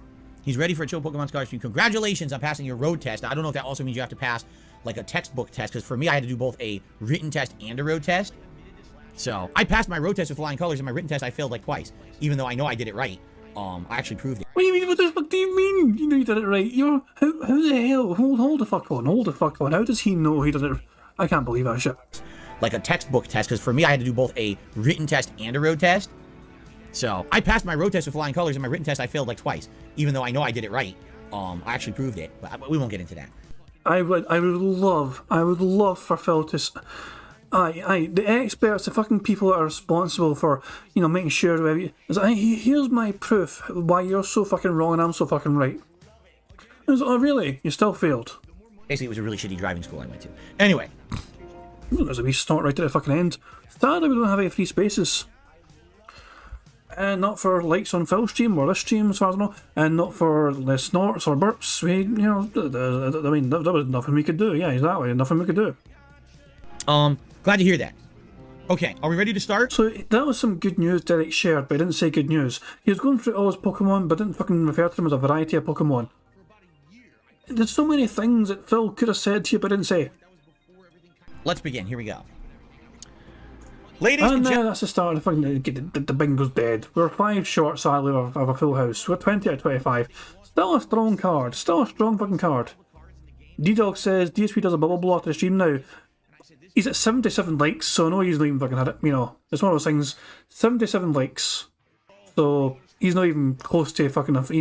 Even now, right now, live Phil, he's not even close to 100 right now. Well, I guess depends your interpretation of what is close. But yeah, we're 5 away from a full house, sadly, so we didn't end the year on a full house. How much does it have right now in tips? That's a very good question. How about we find out? Sound, I'd like feedback, please. Wow, he's in double digits. $10. Jesus Christ. $10 it does for our boy Phil here. So nobody is fucking giving him money yet to name a Pokemon, despite all his fucking massive internet on. He is $90 away from wearing the Pokemon hat. It could happen, who knows, but right now, as things stand, he is only on $10. Fucking lol. I'm going to wrap things up there, guys. Thank you very much for joining me for some DSP Bingo, ending the year with some robust DSP Bingo content.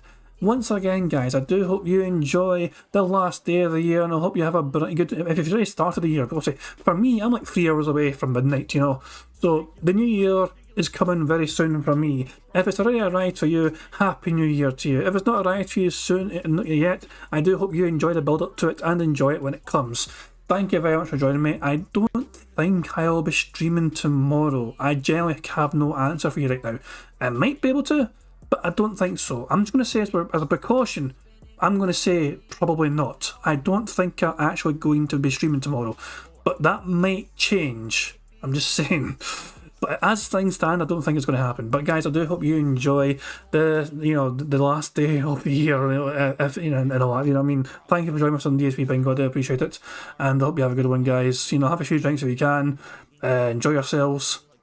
Don't fucking play it every fucking time. Every fucking time it fucking tries to autoplay on a fucking full screen. Every fucking time. Anyway, guys, thank you very much for joining me. As I said, I'll catch you all in the new year. Until then, have a good one, guys, and I'll catch you all later. Thanks again. Peace out. On September 14th, a pre-authorized payment of $16.51 from PayPal.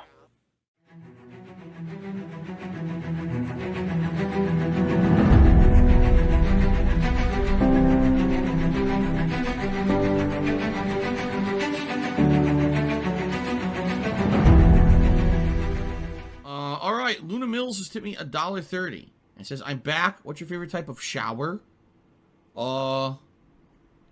When you're showered in money, when you go outside, all of a sudden, greenbacks start falling from the sky, and you raise your face up. You're like, oh, you start dancing. You go, oh, money, money, yeah, yeah.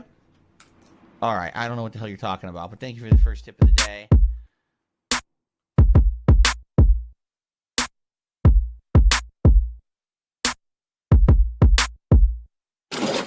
Money, money, yeah, yeah. Money, money, oh, money, money, yeah, yeah. Money, money, money, money, yeah, yeah. Money, money, oh, money, money, yeah. contributions are mandatory. Money, money, yeah, yeah. Money, money. Oh, money, money, yeah, yeah. Money, money. Money, money, yeah, yeah. Money, money. Oh, money, money, yeah, yeah. These contributions are mandatory.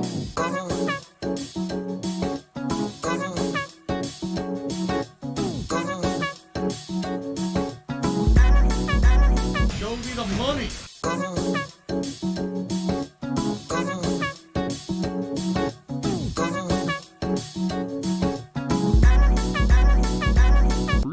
Money, money, yeah, yeah.